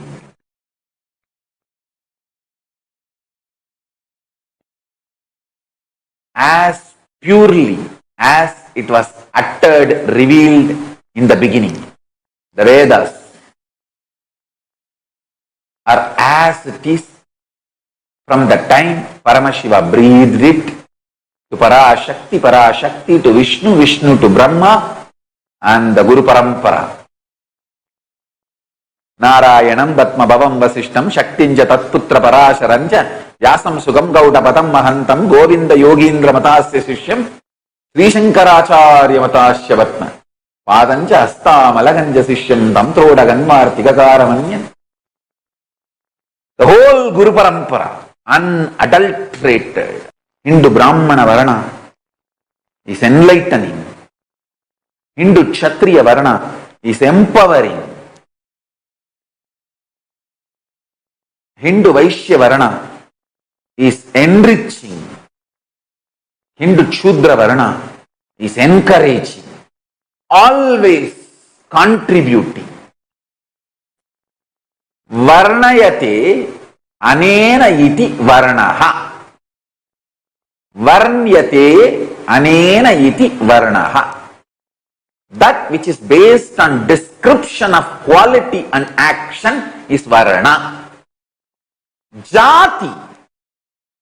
Jananat jayate jatihi. That which happens out of birth is jati. So, Brahmana jati, Brahmana varna is two different things. Brahmana jati is given the possibility ecosystem to become Brahmana varna. But just by jati, he doesn't get the varna. And any other jati is not denied to become Brahmana varna.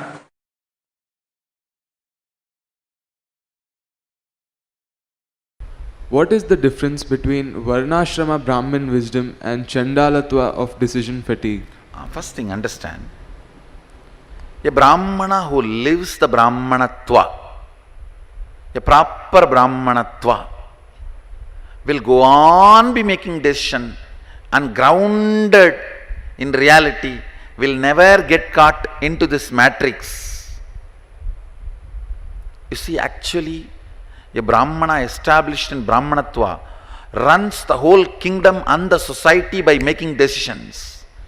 But he cannot even afford to think he should be pampered. That is why he is deciding to live in poverty forever and sambhavana forever without charging or making any money equivalent to his services. Understand, the moment a Brahmana decides his service is equivalent to certain money, and he himself starts believing he is no more a Brahmana, he is Chandala, he will develop decision fatigue.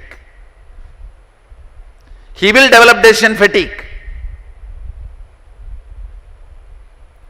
But the person who is grounded in reality goes on making decisions and supporting the society and country to flourish. He should be showered all the respects and all the best things should be given to him. But he himself never falls into decision fatigue. Chandalatva of decision fatigue is nothing but, as I said, thinking too much about yourself. Just because you gave an idea about how a temple should be constructed and somebody else is constructing, you can't think you did it. You constructed it. So understand, such large temples our masters, our kings, our gurus built, rarely in one corner of one pillar only you can see their statues. That is so small, negligible. You have to do so much research to find where Rajaraja's statue is in Tanjavur temple, where Vallala Maharaja's statue is in Tiruvannamalai temple. Because they never had a decision fatigue. If they had decision fatigue, they would have thought they are too big guys and would have put their statues prominently in a big way. So Chandalatva of decision fatigue is based on arrogance and ego. Varnashrama Brahmanatva is based on grounded reality. If a Brahmana did not do his job, he should be educated to do his job, not that he should be destroyed. No, he should be supported and educated. If a Vaishya is not doing his responsibility, he should be supported, not that he will destroy the whole system. No. If a Kshatriya is not doing his job, he should be supported. Varnashrama Dharma Brahmana is a torch for the society. Chandalatva fellows are torture for the society.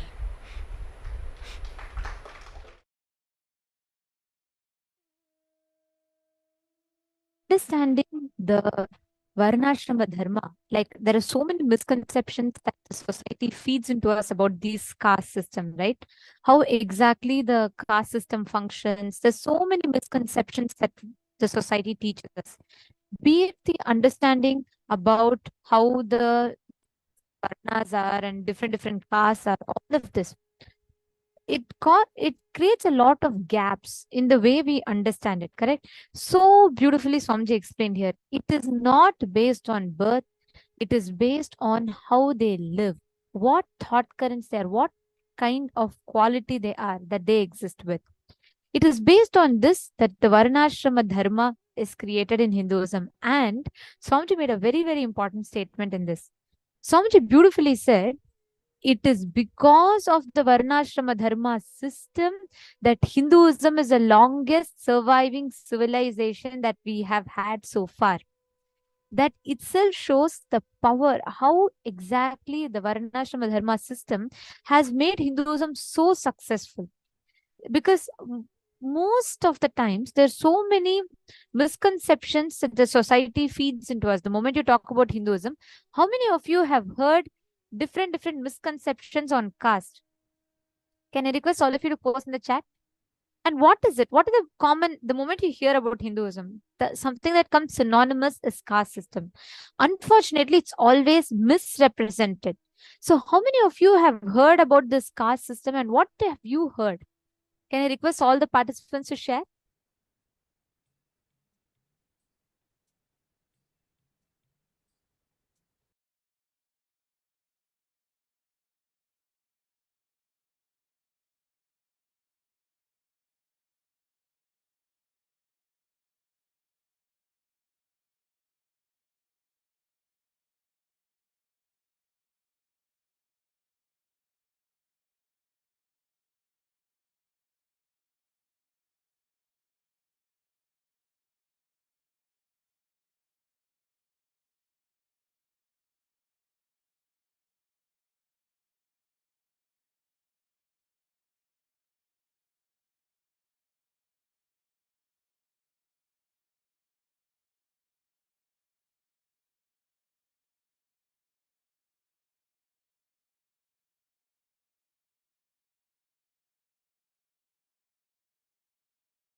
Yes, you all can post in the chat. Okay. They marry in their own caste. Yes, I've heard Hindus can only marry someone from their own caste. Okay. And I know also, I know that also women as goddesses and gurus have also gone away because of Western influence. Devi says she's also a guru when she comes to earth and possesses and pleases people. As Shakti saw her manifest a ceremony and she said, I am guru too. Beautiful. Caste system oppresses people. Many years ago in India, the Shudras were not allowed to go to the temple. By perception is that the caste system is used by the higher caste to oppress the lower caste. Exactly. So many of you have put, what are the common misconceptions? Understand, it is a misconception. Do you know why? In the Hinduism has given such a beautiful societal structure, which is why to this day, society, the Hindu civilization has been the longest successfully surviving civilization on planet Earth. The very fact about, you know, the very lie that is being spread about caste system is used to oppress people is, it's extremely, it's like a misrepresentation. It is like telling, oh, laws are all created for you know, people to escape from being arrested. No. Does that make sense? No. There are some people who play with the loopholes in the law, but that does not mean the justice system is wrong. There are certain people who try to break the rules of the law. That is exactly what happened, because after invasion started, the caste system started getting destroyed. People started losing the signs of how, based on what the split is. It became more power centered. And after the Britishers came in, after the Mughals invaded, then the caste placement of the caste system completely got messed up. And naturally, what happens? People suffered. But very systematically, very cunningly, the whole blame was put on the caste system. And to this day, anyone based on the caste system, every one of them like carry so many misconceptions about caste system. That is what most of us are stuck with. That is what most of us just are carrying as misconceptions. Google and see. When to this day, we all see so many misconceptions about caste system.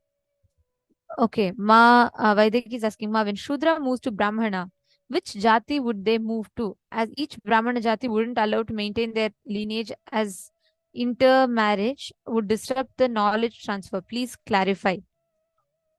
Just to give you an example, Vishwamitra, he was a Kshatriya. Vishwamitra was a Kshatriya, was a king who had the sin of, like, he was a great king, and he kills multiple Brahmins. It's a very beautiful story how actually he comes, he sees Rishi Vashishta, and he sees Rishi Vashishta and wants to and sees that he, in his small ashram, he has everything that he wanted. Then this King Vishwamitra was a very arrogant king when he was a king. And he says to Rishi Vashishta that, look, I want to have, so he goes and says, can you feed my entire army with food? Rishi Vashishta says, all right, I'll feed you. He says, no, I need all these different types of grand feast. Can you keep a feast? And Rishi Vashishta says, yes, I can keep a feast. Maharishi Vashishta is one of the highest Brahmanas. And he and his disciples live by begging alms.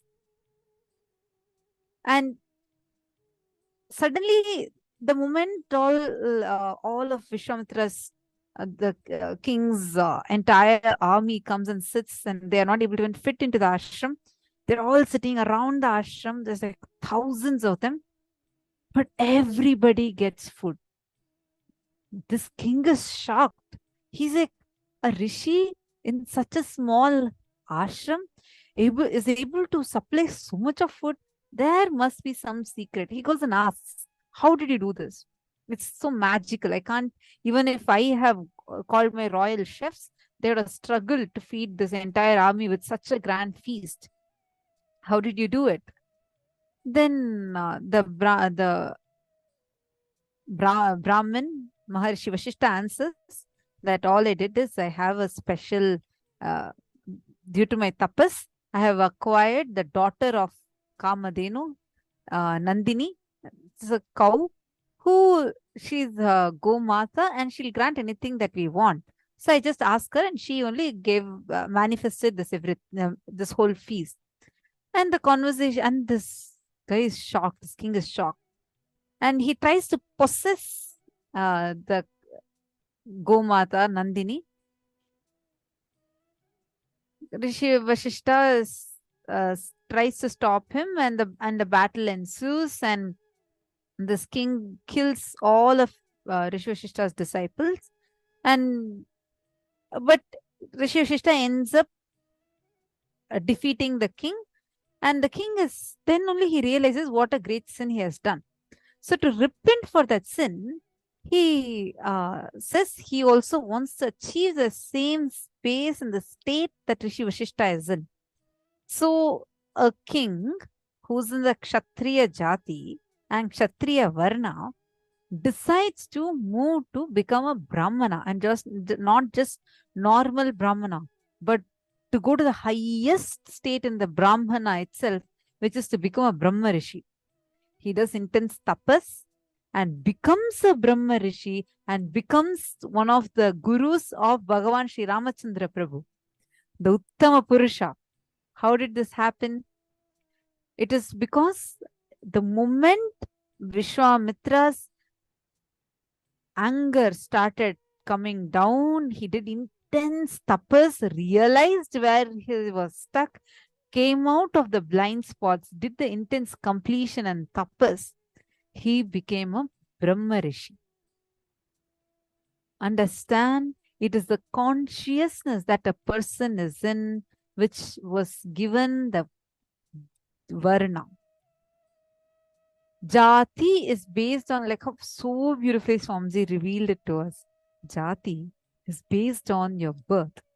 But that's only to provide you with a possibility. And once the possibility is given to you and you start growing in that ambience, you still have the freedom. You're sent to the Gurukul at the age of 7, you're sent to the Gurukul.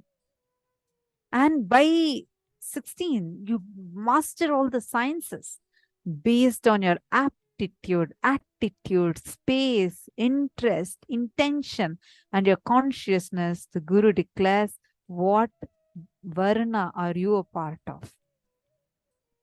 Based on, see, like how we are taught, it is not based on birth. It is based on the qualities being. See, that is why there are two words called Jati and Varna. Jati is based on the birth. Varna is based on your living, how your lifestyle choices are. That is why even if you are a Brahmana by birth, but if your karma wise you are a Shudra, you will be in the Shudra category. But the thing is, it is not that something is high, something is low. It is only when the Britishers came in and the Mughals came in, they taught something is high, something is low. In the at all, actually, there's a beautiful representation how every Varna is different part of God. And they say that the feet is the Shudras. British used this, manipulated, and in a convoluted way, used it to attack the Shudras, create a division between the Varnashrama Dharma, and twisted, manipulated. Understand, till the British came in, we never had the concept that head is higher and feet is lower. Otherwise, imagine a great king like Bharata, who is the brother of Uttama Purusha, Bhagavan Sri Ramachandra Prabhu, carries Bhagavan Rama's padukas on his head and comes.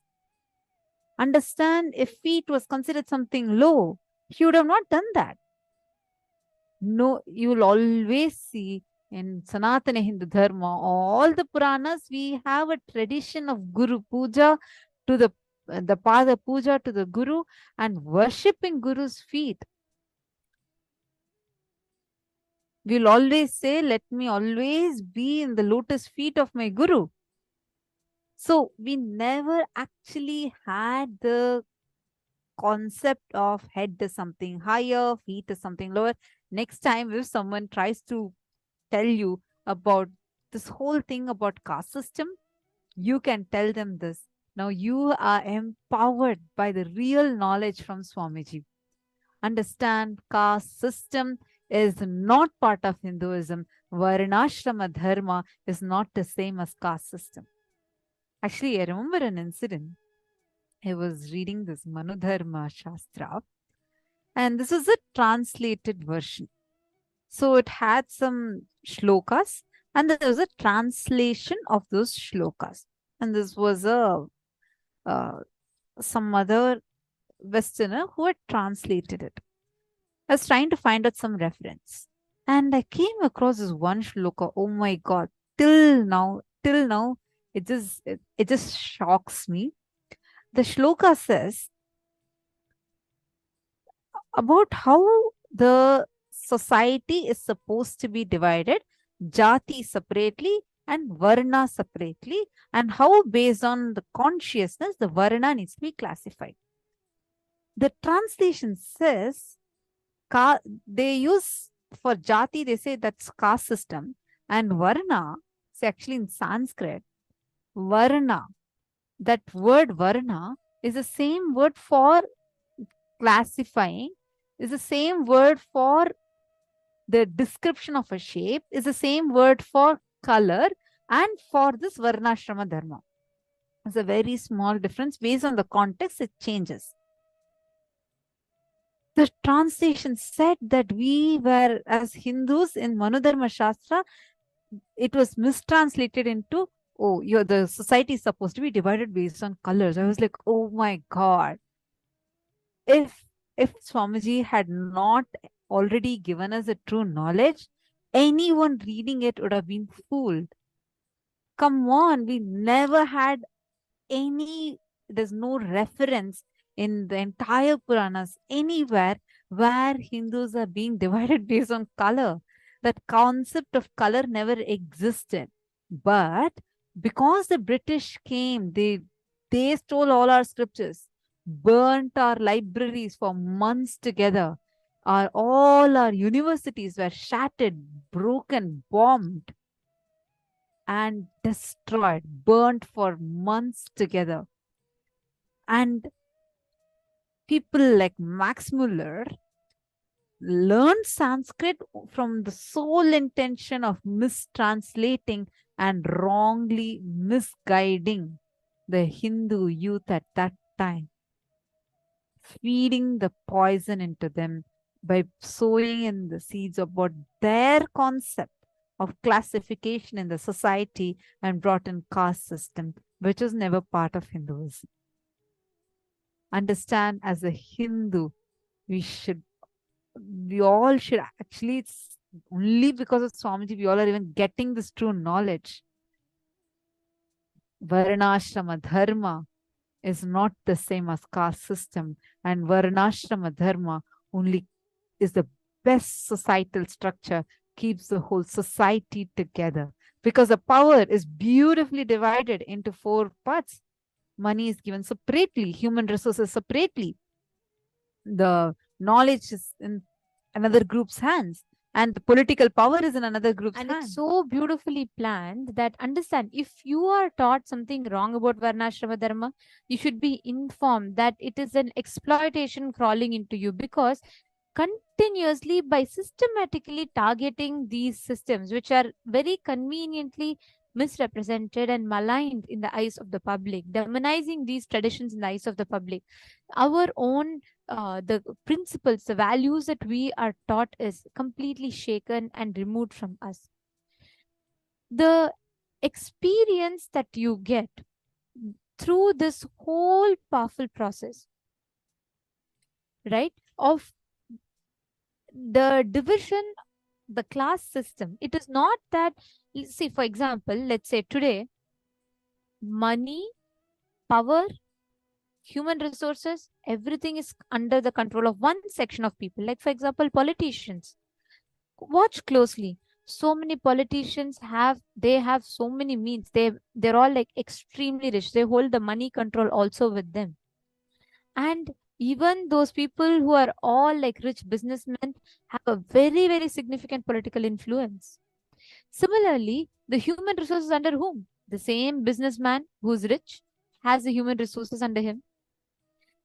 The section of the society is divided in such a way that money, power, human resources, everything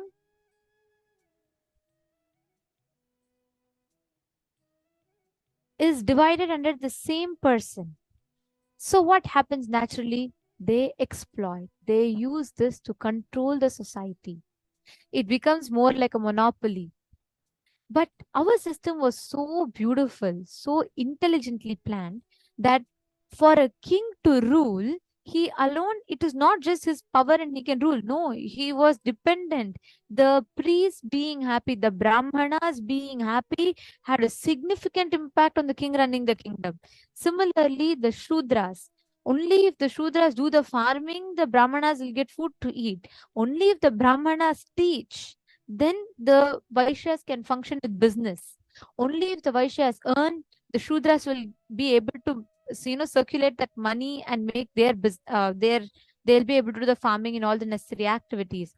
Only if the doctors keep the farmers alive, only if they're able to treat the farmers and make them healthy, they will get food in their plate. This is how our system was divided so beautifully. It was interdependent, interwoven. There was no room for exploitation. But what happened is when the whole thing of invasion, everything started, the whole thing got diluted. Now, so systematically, it is like they come to your house, they make your whole house dirty, and they tell you, see, in what kind of a dirty house you're living in, better you go out of this house, and they chase you out of your house. That is exactly what was done to us. We had such a beautiful structure, and the whole thing, they came into our structure, they demolished it completely and told, look, the Brahmana, don't go to Brahmana, he thinks he's greater than you. And this whole thing started. Yes, many people suffered, but they did not suffer due to caste system. They suffered because of the very cunning way caste system was used to oppress the people during invasion time. Till invasion started, we flourished in such an amazing communities. Take for example, Bhagavan Sri Ramachandra Prabhu, he goes to the house of uh, Sabari, who's a Shudra, but there was no concept of a lower caste, he can't go, no. There was one group called untouchable. That untouchability is not what we understand, it's not how the invaders like misrepresented it to be. The criminals, the people who do stealing, the people who do any sorts of things, there was a very beautiful thing called prayas. Means they were given time to introspect, to understand, and to change. That group was kept out of the society where it was not like a prison concept. The people who used to do these petty and everything, they were kept out of the society. Thing called prayasthita, means they will restore. And once they go through the transformation, they'll be accepted back into the society. And all of this was such a beautiful way it was structured that so many people are, to this day, so many of us are surviving as longest living civilization in Hinduism. Such a perfect, stable societal structure. Ma Rain has posted, I'm crying. It's what they're trying to do in China now for their children based on the spirit of DNA effect. Actually, Ma, many indigenous communities, wherever there were these colonies and wherever there were invasions, these British rule policy, they came, they made Hindus start feeling bad about their own culture, and they just exploited and ruled us.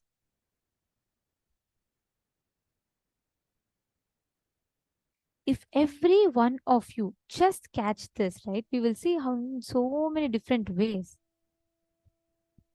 the whole thing is being done. See, many times people wonder, then what about all the injustice people went through because of the caste? Yes, people did go through, but it was not because of the caste. It was the way the invaders used these institutionalized this caste system to exploit the people. They used to go, "Oh, because you're Shudras, look, you have to work in the farm, and working in the farm is something cheap." This concept of something is great, something is was brought in by the invaders. And then naturally it did start to fall into that. And the whole thing got diluted. See, because you have a wound in your hand, is a solution to cut the hand? No, right? The solution is to heal the wound. But they thought because you have a wound in the hand, they got the strategy of cutting the hand itself. That is exactly what was done. Just because there is a flaw, not that we had it, they created a gap and they made everyone start hating the whole system itself.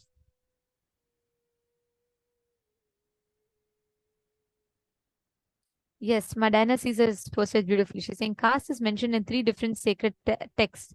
Only the West made it into a blue collar and white collar thing. Caste is necessary so people have a place to reincarnate into. Absolutely, that's right.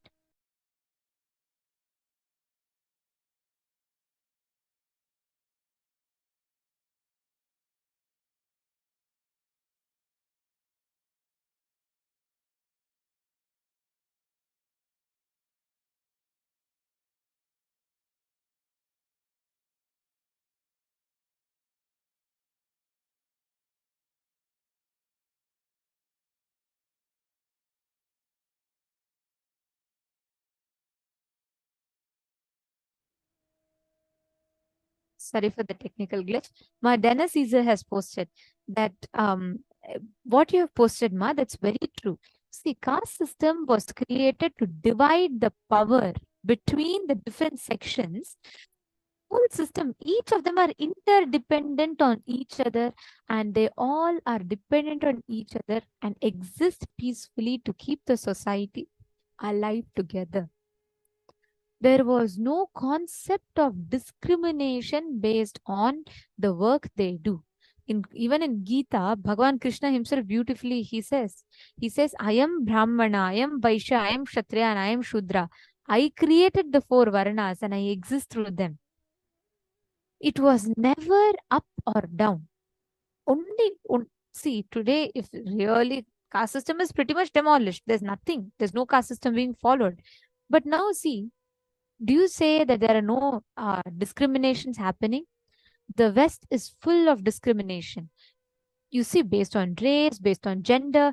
In Hinduism, there is no concept of Vedic, there's no concept of this feminism, equality. You know why? Because there was no, in the first place, there was no putting the other gender down. That is why there is no concept of making women equal to men. That's what is feminism all about today.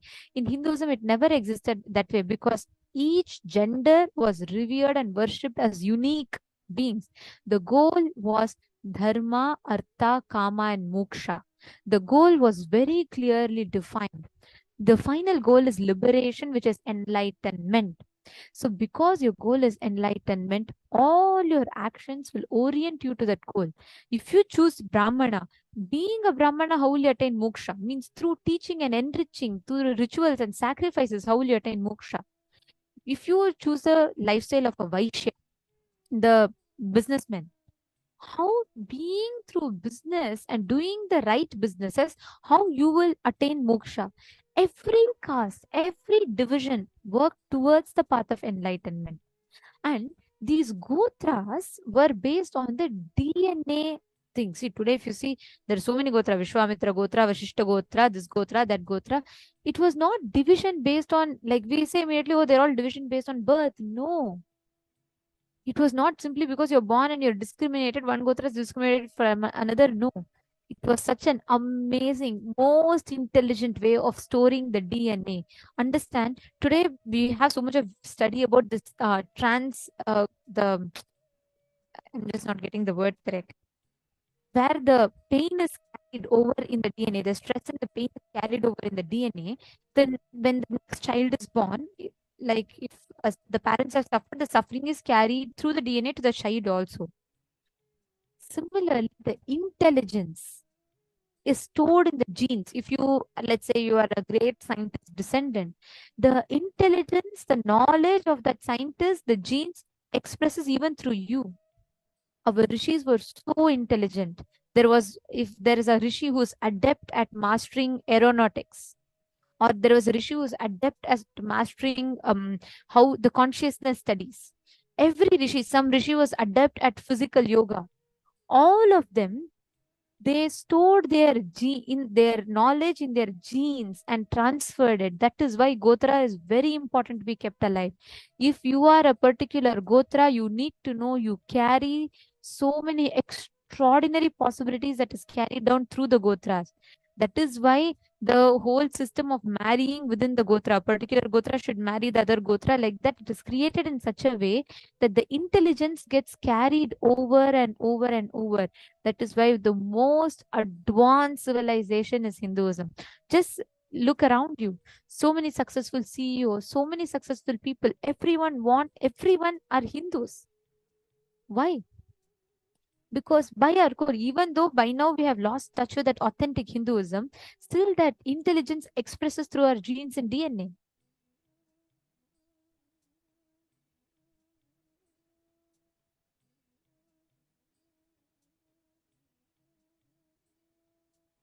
Yes, my Yogananda Rupini, that's right. Transgenerational trauma. Thank you. That was what I was looking for. Yes, Ma Vaideki is asking, so is Gotra different than Varanas? That's right. Yes, Varana, Jati, Gotra, different things. Yeah. Jati is, so first, the DNA that you're going to be carrying, what information is to be stored in your very DNA is in your Gotra. There's Vishwamitra Gotra, Vashta Gotra, Gautama Gotra, Maudgalya Gotra. All of these are great rishis, the scientists. See, now we are seeing this, it's becoming very popular, trying to get different traits of different people, where like, especially, it's becoming more of a trend to have certain celebrity features in their children, and they're trying some ways how to get that, through the test tube babies, etc. But the system that we had was way well advanced and foolproof system. That is the Gotra system. The Gotra system is where literally the best stars, or like how now we say celebrities, but at that time, the most enlightened, knowledgeable, literally the heroes and scientists who had the best DNA, who were master and adepts in some of the greatest sciences, collected their knowledge, all their skill set, and stored it within the DNA. They locked it into the DNA itself, such that the next generation and the next generations would automatically inherit all their skills, and they can begin from there. For example, let's say a man has been a sculptor for 40 years, and then his son is born, and the son will also have that biomemory. So he doesn't need to start from the scratch. He would already had the 40 years of his father's experience stored in his biomemory, and he, with just a little bit practice, the whole thing will awaken in him, and he'll become much more adept than his father. As more and more the DNA keeps getting passed again and again and again, people started becoming adepts in that science more and more. Understand, this is the Gotra system. This was one of the most genius systems that our ancestors had done. And from there, once a child is born, the child already has its Gotra. And understand, You consciously choose the body, which gotra where you want to assume the body, you choose it. And once you assume the body, the gotra is there in you already. The jati is the ecosystem that's provided so that you can flower into it. Whichever varna you want to choose, the possibilities awaken in you. Then you're sent to the Gurukul. In the Gurukul, for almost 7 to 8 years, you're taken to thorough training where the Guru enlightens you, awakens you to your highest possibility. Based on your consciousness, the Guru blesses you to be a part of a particular varna. The path for your life is given, and you choose that path and you continue on that path and excel. It's one of the most amazing, best societal structure we had. The whole manifesting powers, even the Avadani tradition, there's so much to talk about it. Actually, this, if we go on, we can talk for like on and on and on. Today, very beautiful thing is today, during the darshan, all of us are going to be receiving this initiation today, where Swamiji is going to be using 56 sacred syllables, the sounds, to awaken our DNA, to awaken the cosmic DNA in us. Right? So now, let us all take a few minutes. First, we'll be manifesting the power. Next round of manifesting this power. We are going to work on each major layers. We are going to work on desire, guilt, depression, fear, on every major things, not only practically, esoterically. It is not even actually technique, because they are so esoteric, so deep. The whole course is designed just for the total transformation.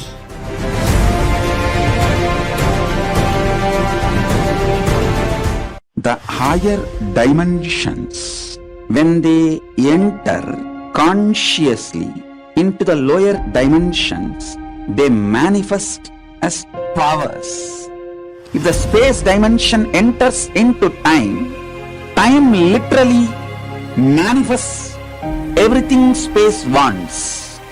How you have a nervous system which passes the thought currents inside you. Same way the cosmos has a nervous system which passes its decisions and thought currents, that is the space. Constantly be inspired by the space of the Paramashiva in your space. I'll give you all the 108 great gifts I brought from Kailasa. I'll give it as an experiential initiation to all of you.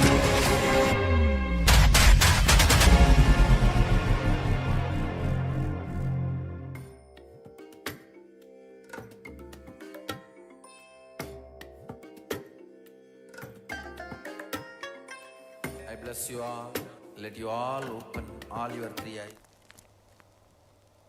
नित्यानन्दं परमसुखदं केवलं ज्ञानमूर्तिं द्वन्द्वातीतं गगनसदृशं तत्त्वमस्याधिलक्ष्यम् एकं नित्यं विमलमचलं सर्वदी साक्षिभूतं भावातीतं त्रिगुणरहितं सद्गुरुं तं Namami.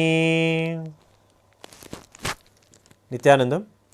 With the divine grace and blessings of the Supreme Pontiff of Hinduism, we present to you the Nithyananda Rudra show. I am Sri Nitya Rajananda Maharaj, and today we are going to be getting all of you ready for the divine darshan of the Supreme Pontiff of Hinduism. Today is a very special day, as the Supreme Pontiff of Hinduism is going to be manifesting as Ardhanarishwara.